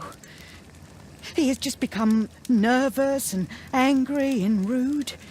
And he used to be such a nice boy. These days he won't spend any time at all with us. Not even with Janet, his younger sister. He hides himself away inside his room and locks the door. And he won't open it for anyone. And where is your son? I don't know where he is. He hasn't come back from last night. I'm so worried. Perhaps his absence is connected with his job. Where does he work? I don't know if he has a job, Father. I've asked him several times, but he just gets angry and won't speak. Perhaps Jeremiah is being poorly influenced by his friends. I wouldn't know. He never mentions any friends. I am afraid that he could be possessed by the devil himself. He's changed so drastically lately. He won't tell me anything, and he flies into rages and shouts at me. I don't know what to do. Don't distress yourself, sister. You were right to confess. Truly, I can feel an evil presence in this apartment. Oh, God! Allow me to search for the demon in this house. God bless you, Father. But first, I must to my church to collect the things I'll need for the exorcism. I shall return shortly. Very well, Father. There is nothing more deceptive than an obvious fact. Oh my, I see you and Kate are best friends already.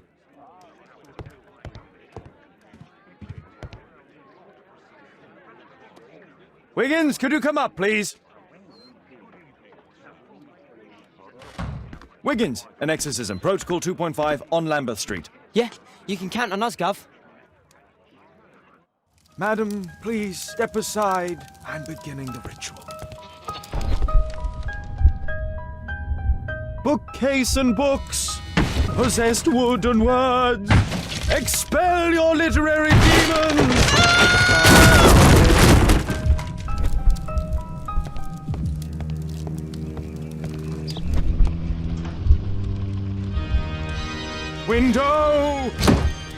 Window frame!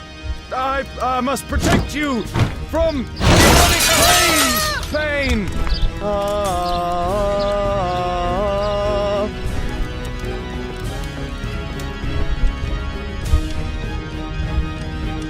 Fire and flames! Better for crumpets than foul-toothed demons! Begone and bring peace!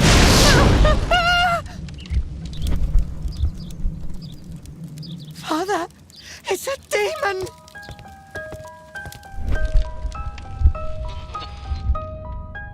Wooden door! Iron handle! Battle the demon!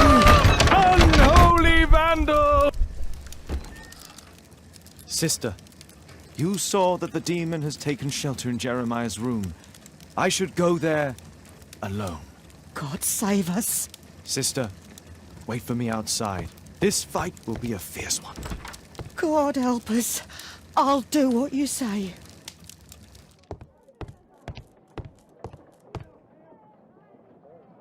One of the solenoids for creating a bomb. A schematic for a homemade bomb. This is evidence enough to put Jeremiah behind bars. Does he plan to escape from London? It looks as though this letter was torn up in rage. I should reassemble the fragments to read what was written. It appears that Jeremiah received a threatening letter from somebody known as the Dart. The Dart. He was at the center of a notorious case from 1888. It's over. The demon is defeated. Oh, thank you. Bless you, Father. Now, pray for Jeremiah's soul and give thanks, sister. Goodbye. Lord be praised. Goodbye. Lestrade, I have a suspect in our case. It's Percy Fleming. Can you apprehend him? I'll give the order to the constables. Inspector, we have the second suspect for you. Now, just admit that Scotland Yard is looking after you well, eh? Well, I'd be of little use to you dead. A good day to you, Percy the Dart Fleming. Huh. It's the flopper. Flopper? You're aware of what happened at Baker Street the other night. I'd say I'm a little luckier than that. Well, I don't give a fig. What were you doing 2 nights ago around 1 a.m.? I was at the White Swan. The White Swan? The brothel that you own? That can't be counted as an alibi. What do I need an alibi for? Does the name Jeremiah ring any bells with you? It's the first time I've heard it. How about this threatening letter that bears your name? Oh, I remember now. A threat? Come on. Just a reminder for him to pay his debts. It's just a small one, and it's a matter of principle.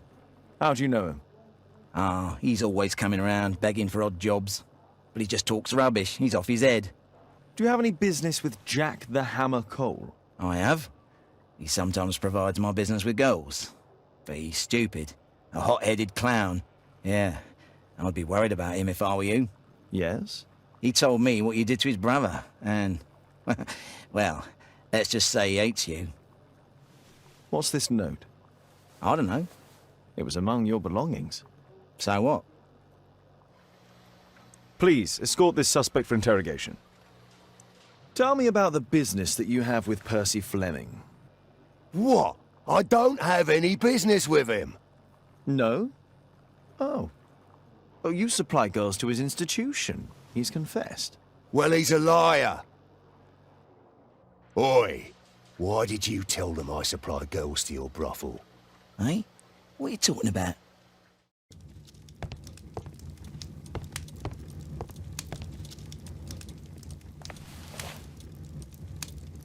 The text is encrypted. If it's Caesar's shift code, it might be easily deciphered.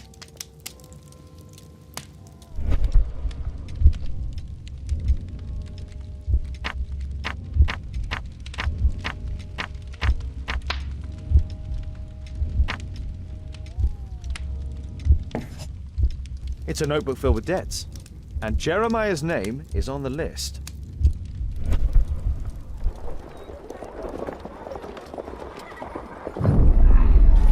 Get into the cab, quickly!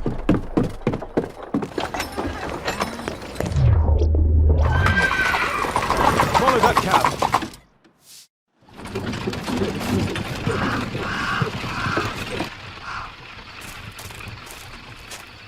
I should find a way to get inside.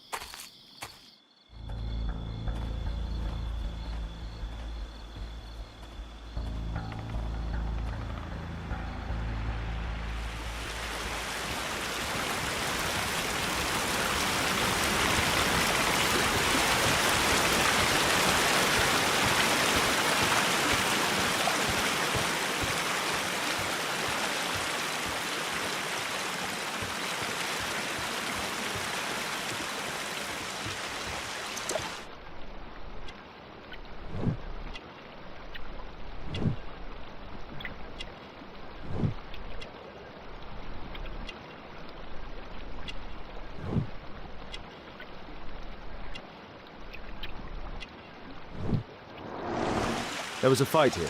Orson attempted to resist, but someone or something convinced him otherwise.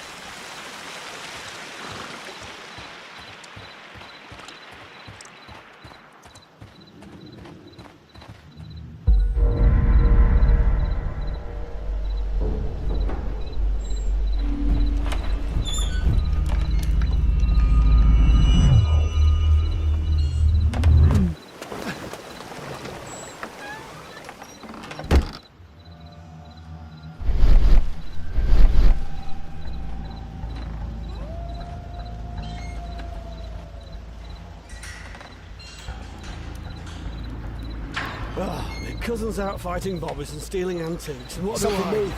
Guard duty.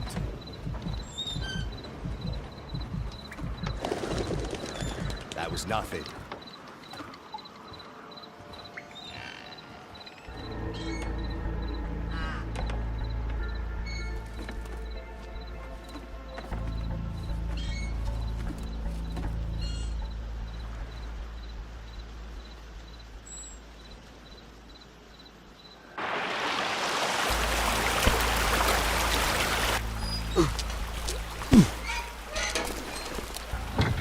Hey! What? No!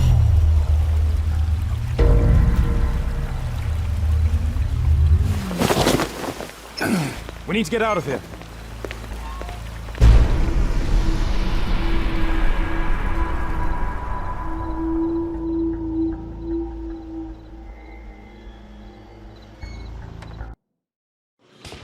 Lestrade, I'm glad you're here. What's happened, Mr. Holmes? We've come from the abandoned St. Patrick's Abbey. I uncovered a gang of armed bandits there who did their best to kill me. Again? I'll send our best team to arrest them. Well, I doubt that you'll find anyone left, but if you hurry up, you might just find the spoils left over from their burglaries. I see. And I'd be very grateful if you could keep an eye on Mr. Wilde here. But Holmes...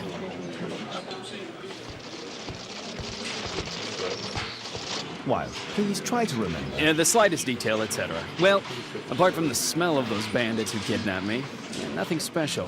And this Jeremiah was spending his time complaining about working for the fart. I think you mean the dart. Yeah, whatever.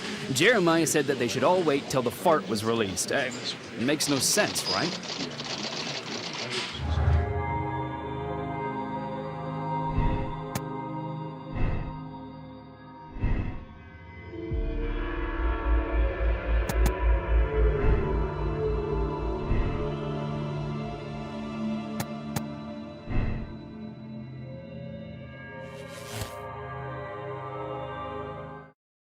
Percy Fleming, you are charged with conspiracy to murder. What?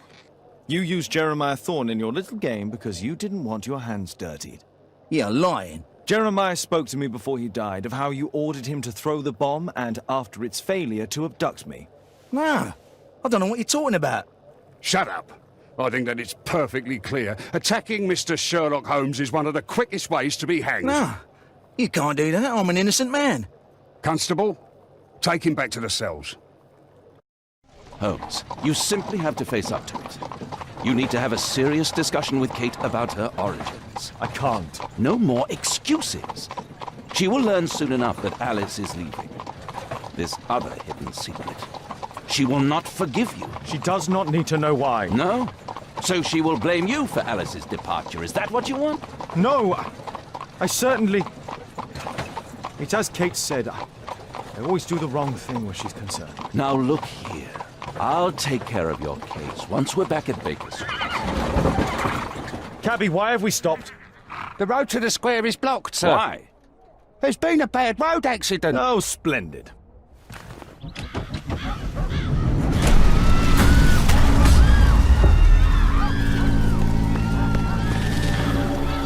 We'd better hurry. There may be injured who need help. He has stopped breathing. There's no heartbeat. His pupils are constricted, but they are moving. He is still alive. I must act quickly to save him.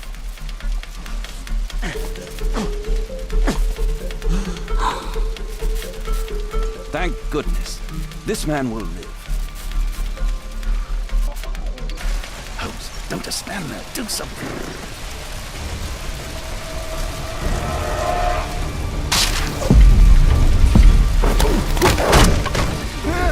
Over here! I would have died if not for you.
Thank you so much.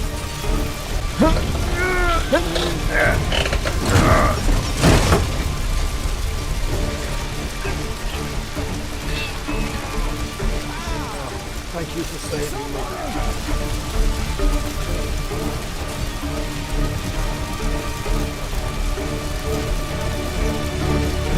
I see no visible injuries. Perhaps I could use ammonia. Oh, my head. Don't worry, I'm okay. Oh, my shoulder. I'm a doctor. Will you allow me to look at your shoulder?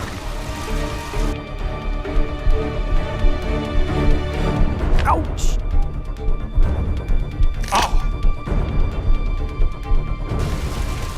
Thank you for your help.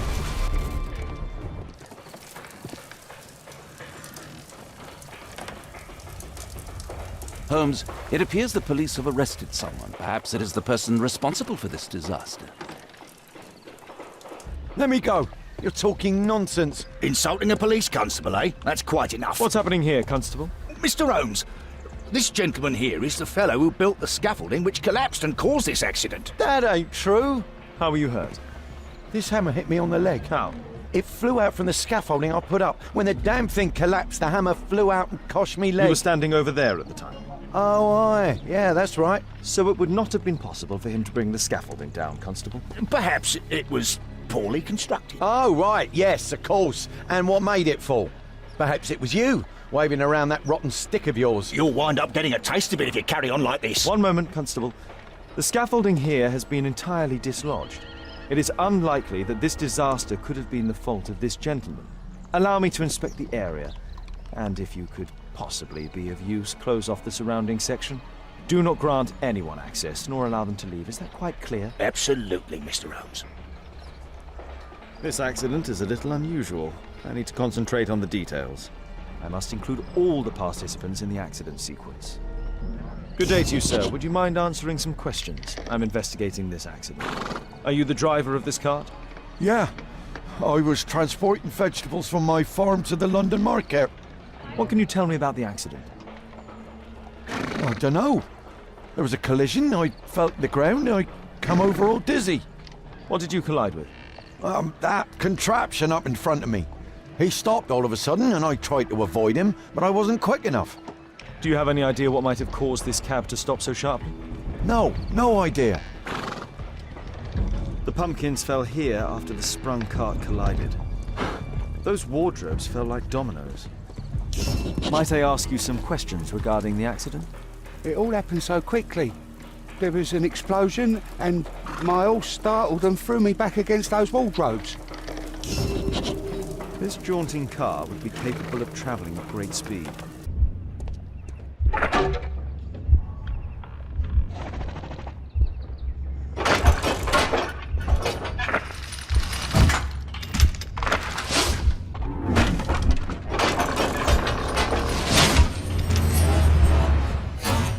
That's it. The rope holding the bunting was torn apart. A large section of it is now missing.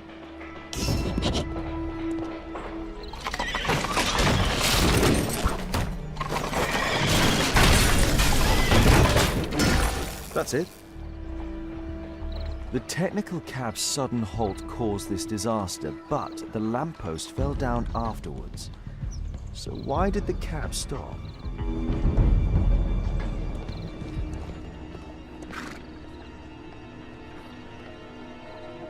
Some kind of solvent. A piece of fabric drenched in solvent.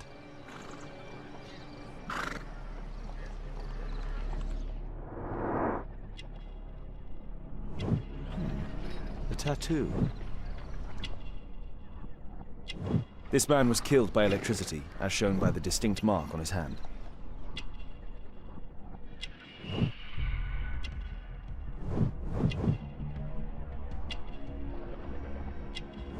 Rasco. Yes, I know him. He's a small-time local criminal.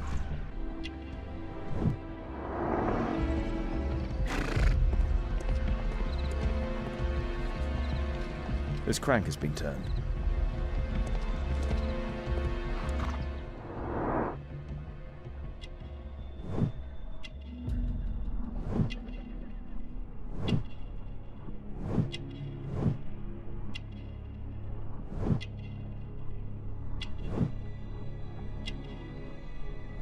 This man was armed with a revolver.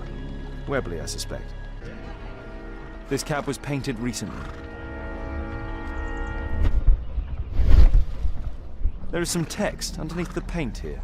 Could be important. I'll need to find a way to remove...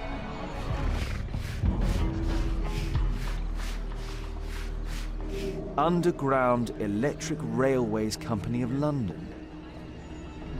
Mud. Oof, smells bad.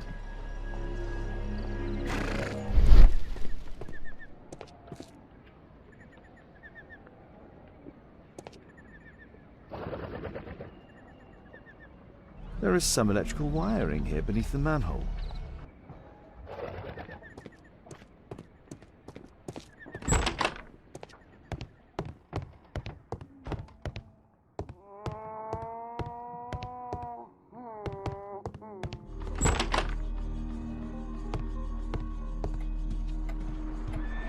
not seen such a device before.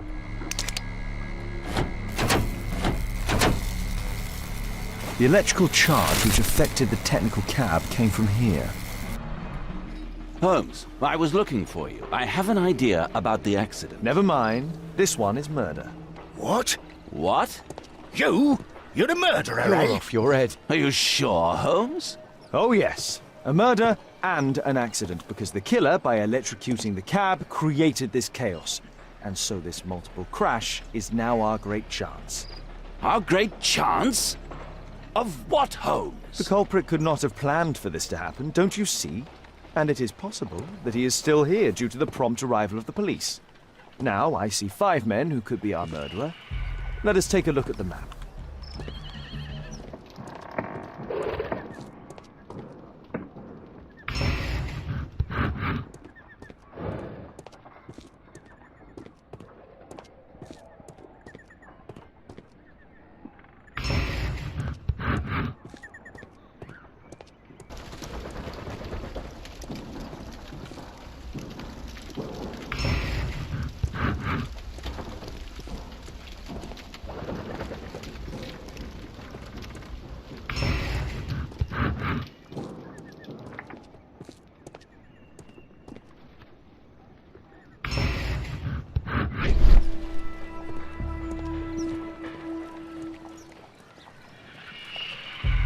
That's it. Constable, I suspect 3 people here. Take them to Scotland Yard for questioning. As long as I don't leave empty-handed, all's good and well. I know that look, Holmes. Have you found something new? That's right. In order to trap the cab, the killer must have known the precise route it would take. Or even, that could suggest the cab must have set out not far from here, in this very street, perhaps. Remarkable. Holmes, I'm terribly sorry, but I must go to the hospital now to help tend to the wounded. I understand, Watson. But don't forget our earlier discussion. About Kate.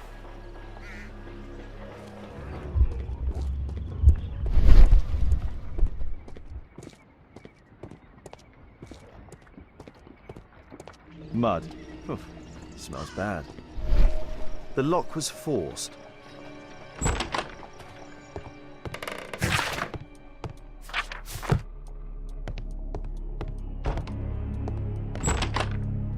A workshop. Saleable items are produced here. Mud. Oof, smells bad. It looks as though the carpet was placed here intentionally. An old access point to the sewers.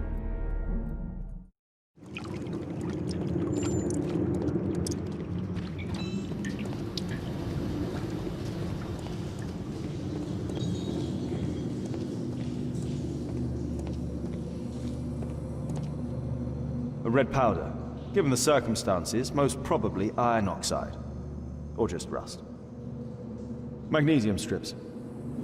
Metal powder. Looks like aluminium.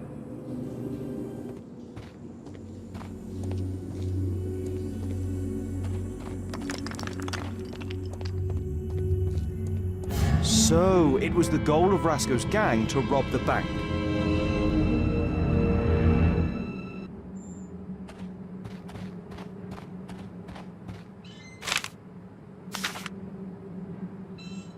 An old map of the sewers with a red cross. This vault belongs to the Bank of England. The thieves have opened almost all of the deposit boxes. They must have taken a great many valuables.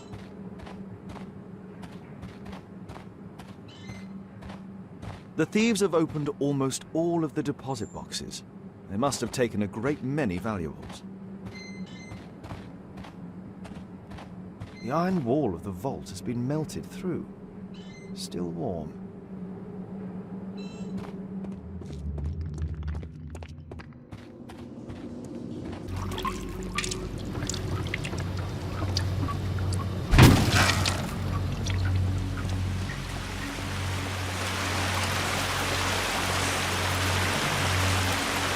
Metal rings. They're used to hold the barrel in one piece.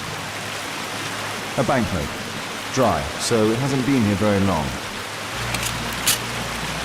All of the licorice has been eaten.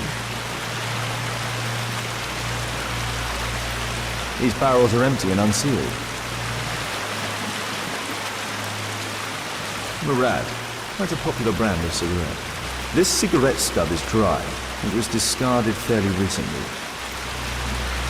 The tobacco's aroma is still strong. It's sweet and nutty. The thieves used these barrels for the loot, which they then threw into the water. I need to warn Lestrade about this. Ah, Mr. Holmes, we have a slight problem. What happened? One of the suspects, Mr. Reginald Butcher, has escaped. It was after we asked him to put his belongings in the evidence room. I'm sorry. How did he escape? He hit me in the face. Took me by surprise, you know, otherwise I, Of course. That's all? Just before he left the yard, he shouted, "Sorry, I'll come back later." Sorry, I'll come back later. He could have said that without punching me. Is Inspector Lestrade here? No, he will be absent for a couple of days. Can we keep this incident between us?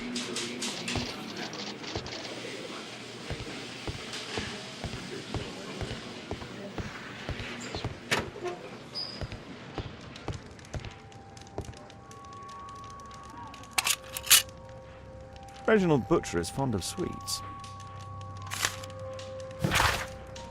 This letter from yesterday perhaps explains why Butcher was in such a hurry. At any rate, I now have an exact address. The initials MB. Reginald Butcher had problems with his job. This pen is an expensive one, but it isn't new. The belongings of the victims, Rasco and his acolyte. A Webley revolver. Rasco is fond of licorice. Huh. The licorice was found both at the sewers and amongst Rasco's belongings. A normal pocket knife. A standard deck of playing cards. A police report about Rasco. He's only a minor criminal.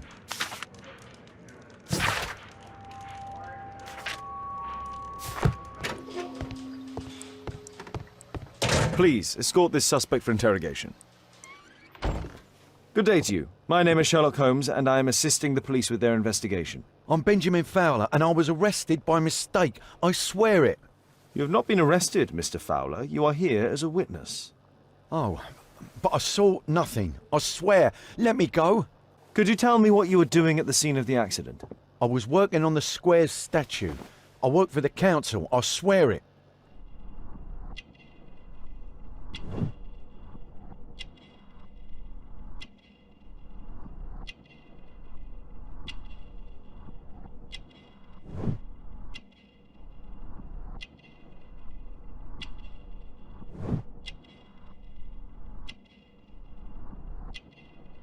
Do you ever work with electricity?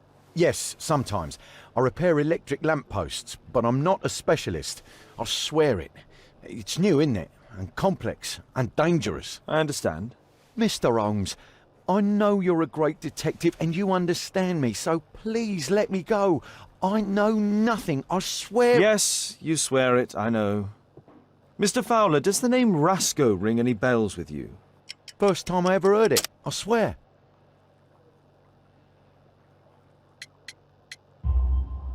But your tattoo resembles his. You are in his gang, are you not? No. It was a long time ago. I already forgot. I swear it. I just picked a few pockets for him when I was a young fellow. But I ain't proud of what I did. All my family, my parents, my brothers, dogs and cats all died when I was a lad. I wouldn't have survived otherwise. Good day to you, sir. My name is Sherlock Holmes. Thomas Garrett. Why am I here? You are a witness to murder. Of course. Well, it wouldn't be the first time that the police jailed an innocent man in order to close a case. No one has been charged yet. Yet.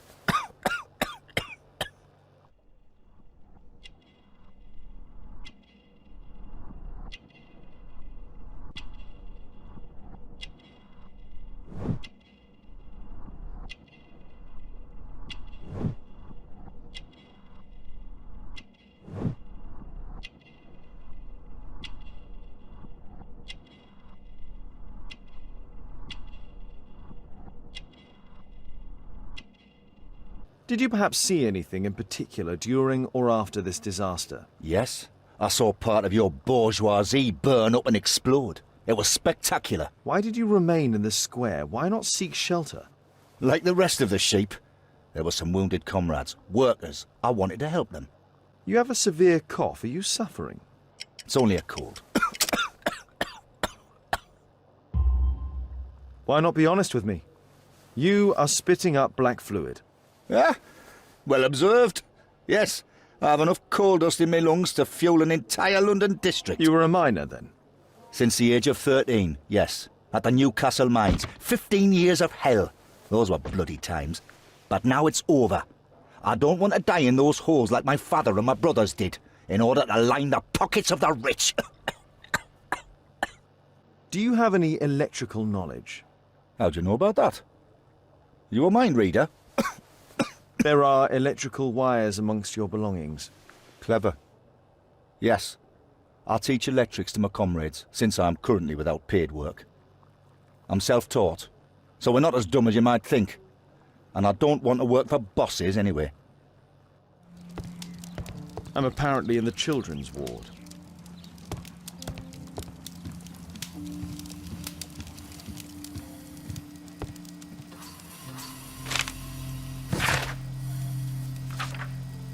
Admission file at Karolinska University Hospital in Stockholm. A young woman lost her life. Mr. Butcher's wife.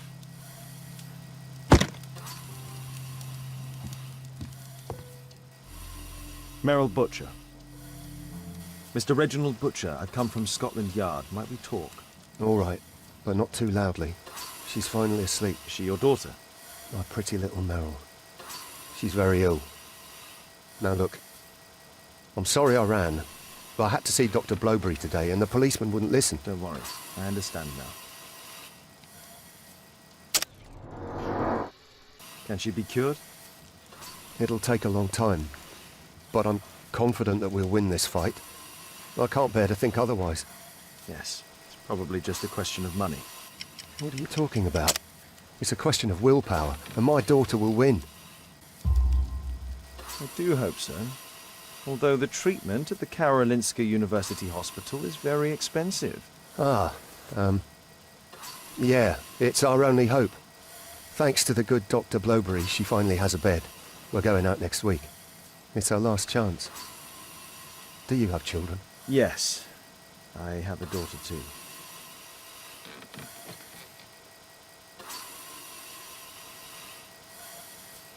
We'd sacrifice our lives for our children, would we not?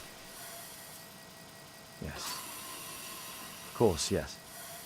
What do you do for a living, Mr. Butcher? I work at the office of the Underground Electric Railways Company. Then you must be familiar with electrical devices. I am indeed. Why do you ask? It is of no consequence, but tell me, what are the reasons behind the problems you are experiencing at work? Problems? What do you mean? You have already received a written warning. Yes. I'm often late to work. My boss doesn't understand my situation. It's difficult since my daughter became ill. I see. Coincidentally, we found one of your company's cabs in the square where the accident occurred. Really? Why was it there? I have no idea. Do you? No. But a week ago we had a technical cab stolen, along with its tools. Do you think that could be the one? It's possible.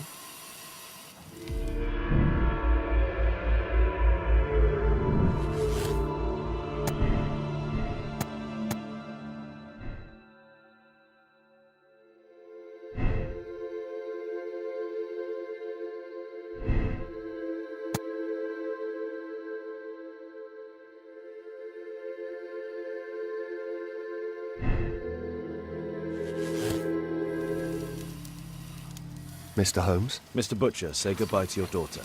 We are arresting you for robbery and murder. What? You can't do that. What happened to my girl? You should have thought about that. You monster! Even if it were true, what would a bank's money be worth against the life of a child? I love you, Merrill.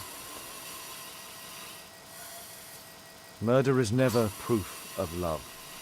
Now please, come with us.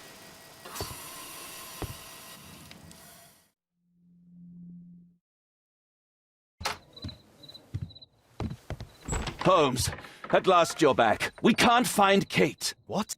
She went for her lesson, but the teacher says that Kate never arrived. Mrs. Hudson! She's gone out to ask around the neighborhood. Kate! Are you... Kate! She was writing something here. What happened here? Why would she take her suitcase?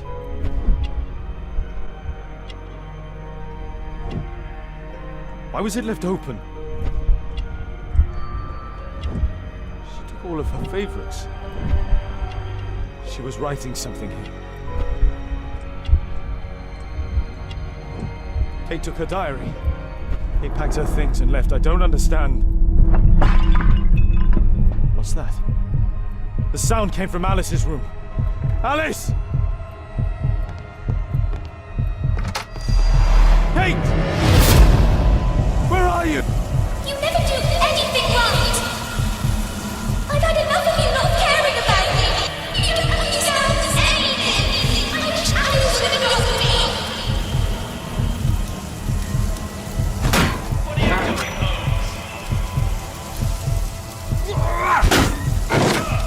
Alice, that snake, she confused her!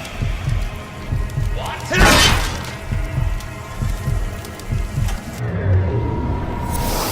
Alice, where is my daughter?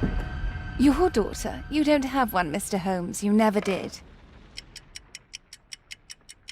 My God! My daughter, what did you do to her? What you could never do. I made her happy. Holmes, stop that. I'll make her talk. We don't need her.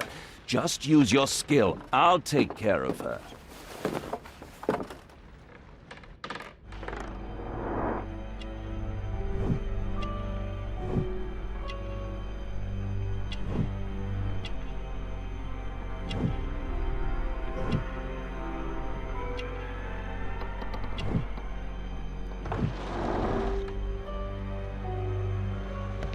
This is what I heard from upstairs.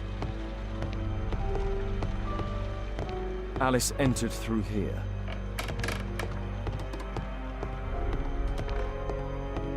I remember this place from my last visit. It's different now. Something was taken from here.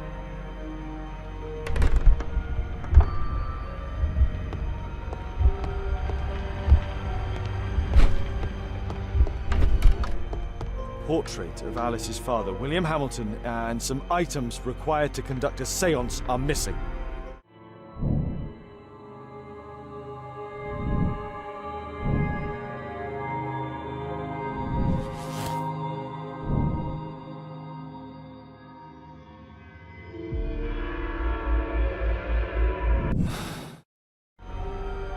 The lead goes to the cemetery.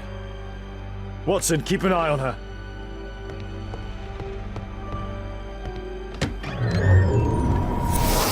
Kate, are you here?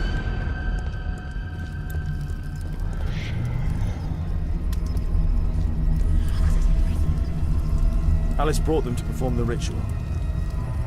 That's where Alice's father was buried. Go to the old cemetery. And 4 others. Crossing. Trampled by feet. Felled by bullet. Kate's suitcase. Why did she leave it here? Kate's diary.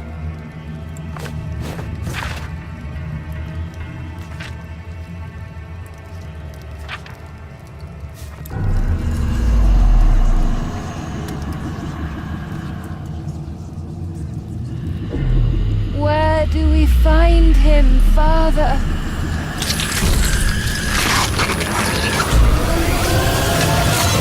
Alice, my daughter. Alice? I know the answer to your question.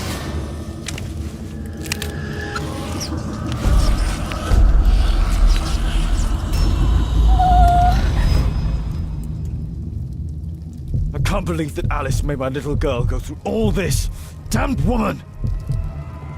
Find the crypt. These writings constitute a single message, a guide.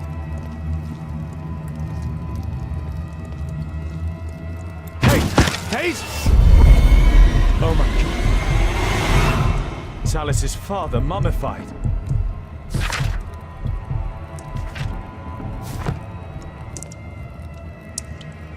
The storm map. A map of British rivers. Madame Destiny. Alice keeps her father's belongings in this room, even the canteen from his boat. Alice sleeps here. Alice is not merely peculiar, she is mentally ill. I hope Kate didn't see this. This witch. Alice, she brought my daughter even further. They followed this direction in this message.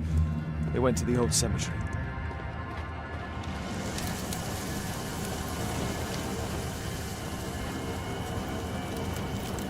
Hold on, Kate.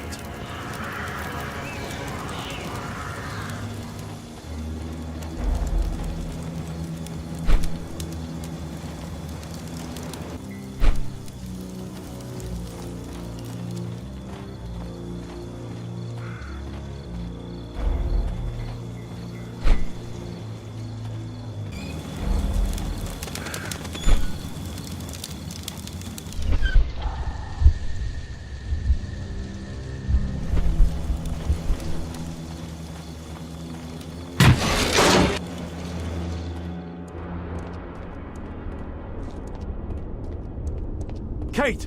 Kate! Kate, my dear child. I do not know when you will hear this message, but I do know that one day you will be here, Kate. My blood, my light. I rue the day I lost you in the living world. Death is nothing to me, except to leave you behind and with him. Holmes. Sherlock Holmes. Will you have to understand, he is your worst enemy. But because he so loves to hide behind the mask of his dubious morality, he would never kill you. Holmes. Holmes. I'm certain that he never understood you, and I'm sorry for that. I hope you didn't cry too often having him as your father. I trust that you made him cry. Don't distress yourself, my child. I died by his hand. But your questions are over since you now know. You are my daughter. What matters is that you continue my work. Join our cause and you'll be the empress of evil.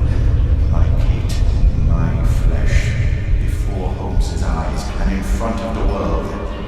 Kate Moriarty has arrived.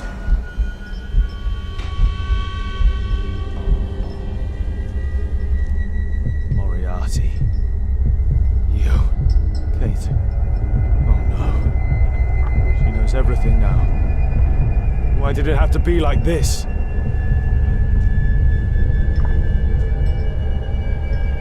The Dynamics of an Asteroid. Work by Professor James Moriarty.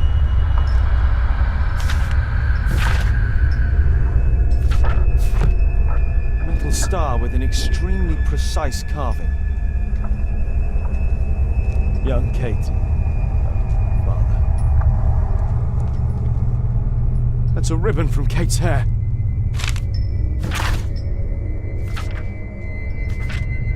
Kate met her true father. I need to find Alice. I'll make her speak this time. Professor James Moriarty.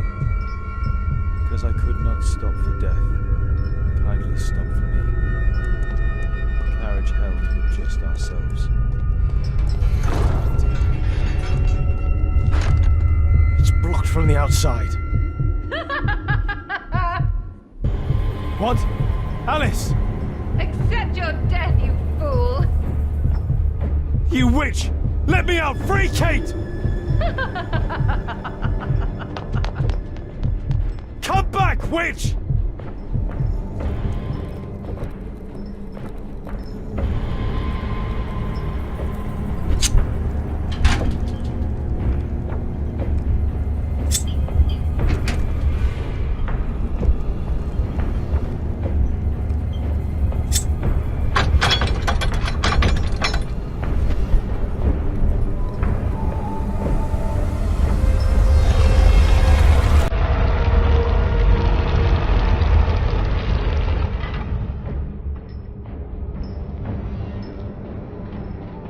Hold on, Kate. I'll find you.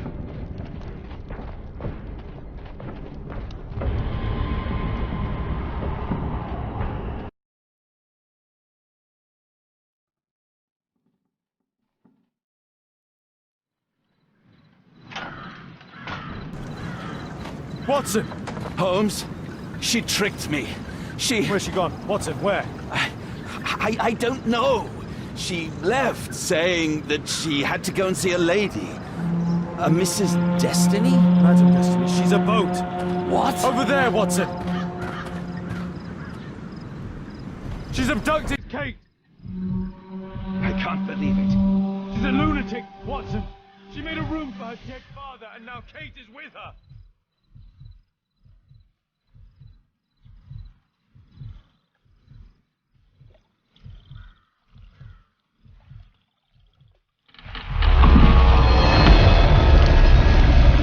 They're on the boat! Hurry, Watson!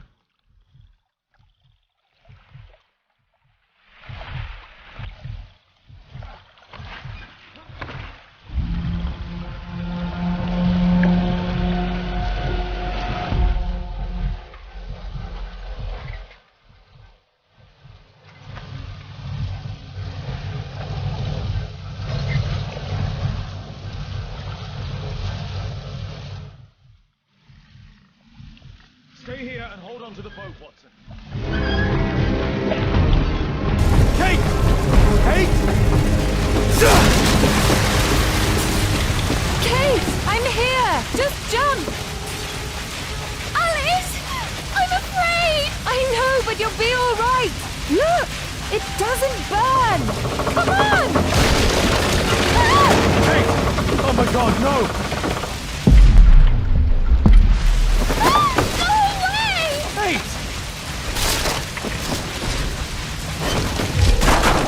I'm a Moriarty! I'm the devil's daughter! I'm cursed! I'm a monster! What? That does not make you a monster! Yes! That's why you've always lied to me! I only lied to you because I was too afraid of losing you. My god, ask Watson! I was lied to all of my life! Do you have any idea how that feels? No! Because you're Kate Holmes! And a Holmes never gives up, I know it!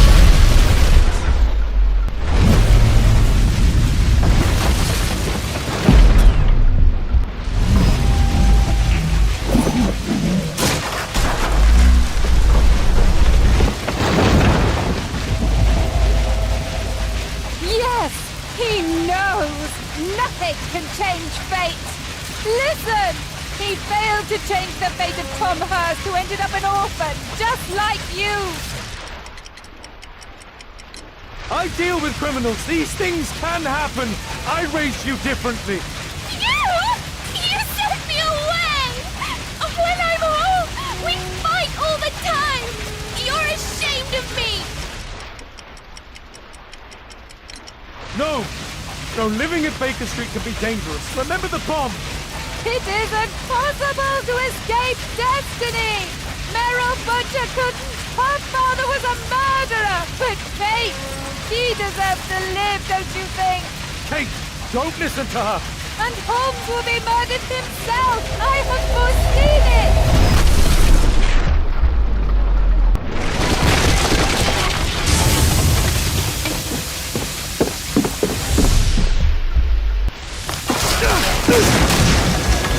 I may be killed one day. It's a risk that I take, but my work helps to save other lives. Really? And albeit? And Percy Fleming? You save lives? No! You enjoy taking lives! You can't save me either! I saved you. I adopted you. I gave you everything I could. How can you trust him? He killed your real father, Kate! Why? Why did you kill him? Because he was a dangerous criminal, I had no choice. See? Everything is determined! Remember the signs! Our meeting! The ceremony! You are a liar! You've staged all of this to kill my daughter! See? It is time! The next life awaits us! Hey, what sane woman would keep her father's mummified remains? She's irrational! I don't care. I don't belong anywhere. Hey, I can't lose you! I can't! I love you! Daddy! I don't know what I'm doing! Help me!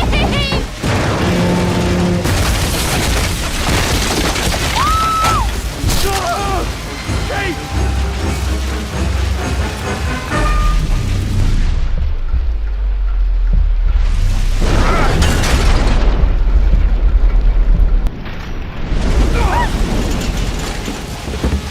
Kate! Oh, God. Are you all right? She really was the devil's daughter. Over here! Hurry, the boat's going down!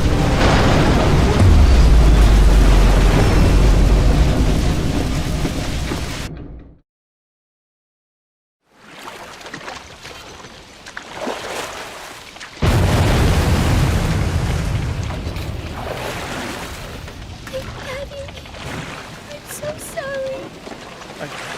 I'm sorry too, Kate.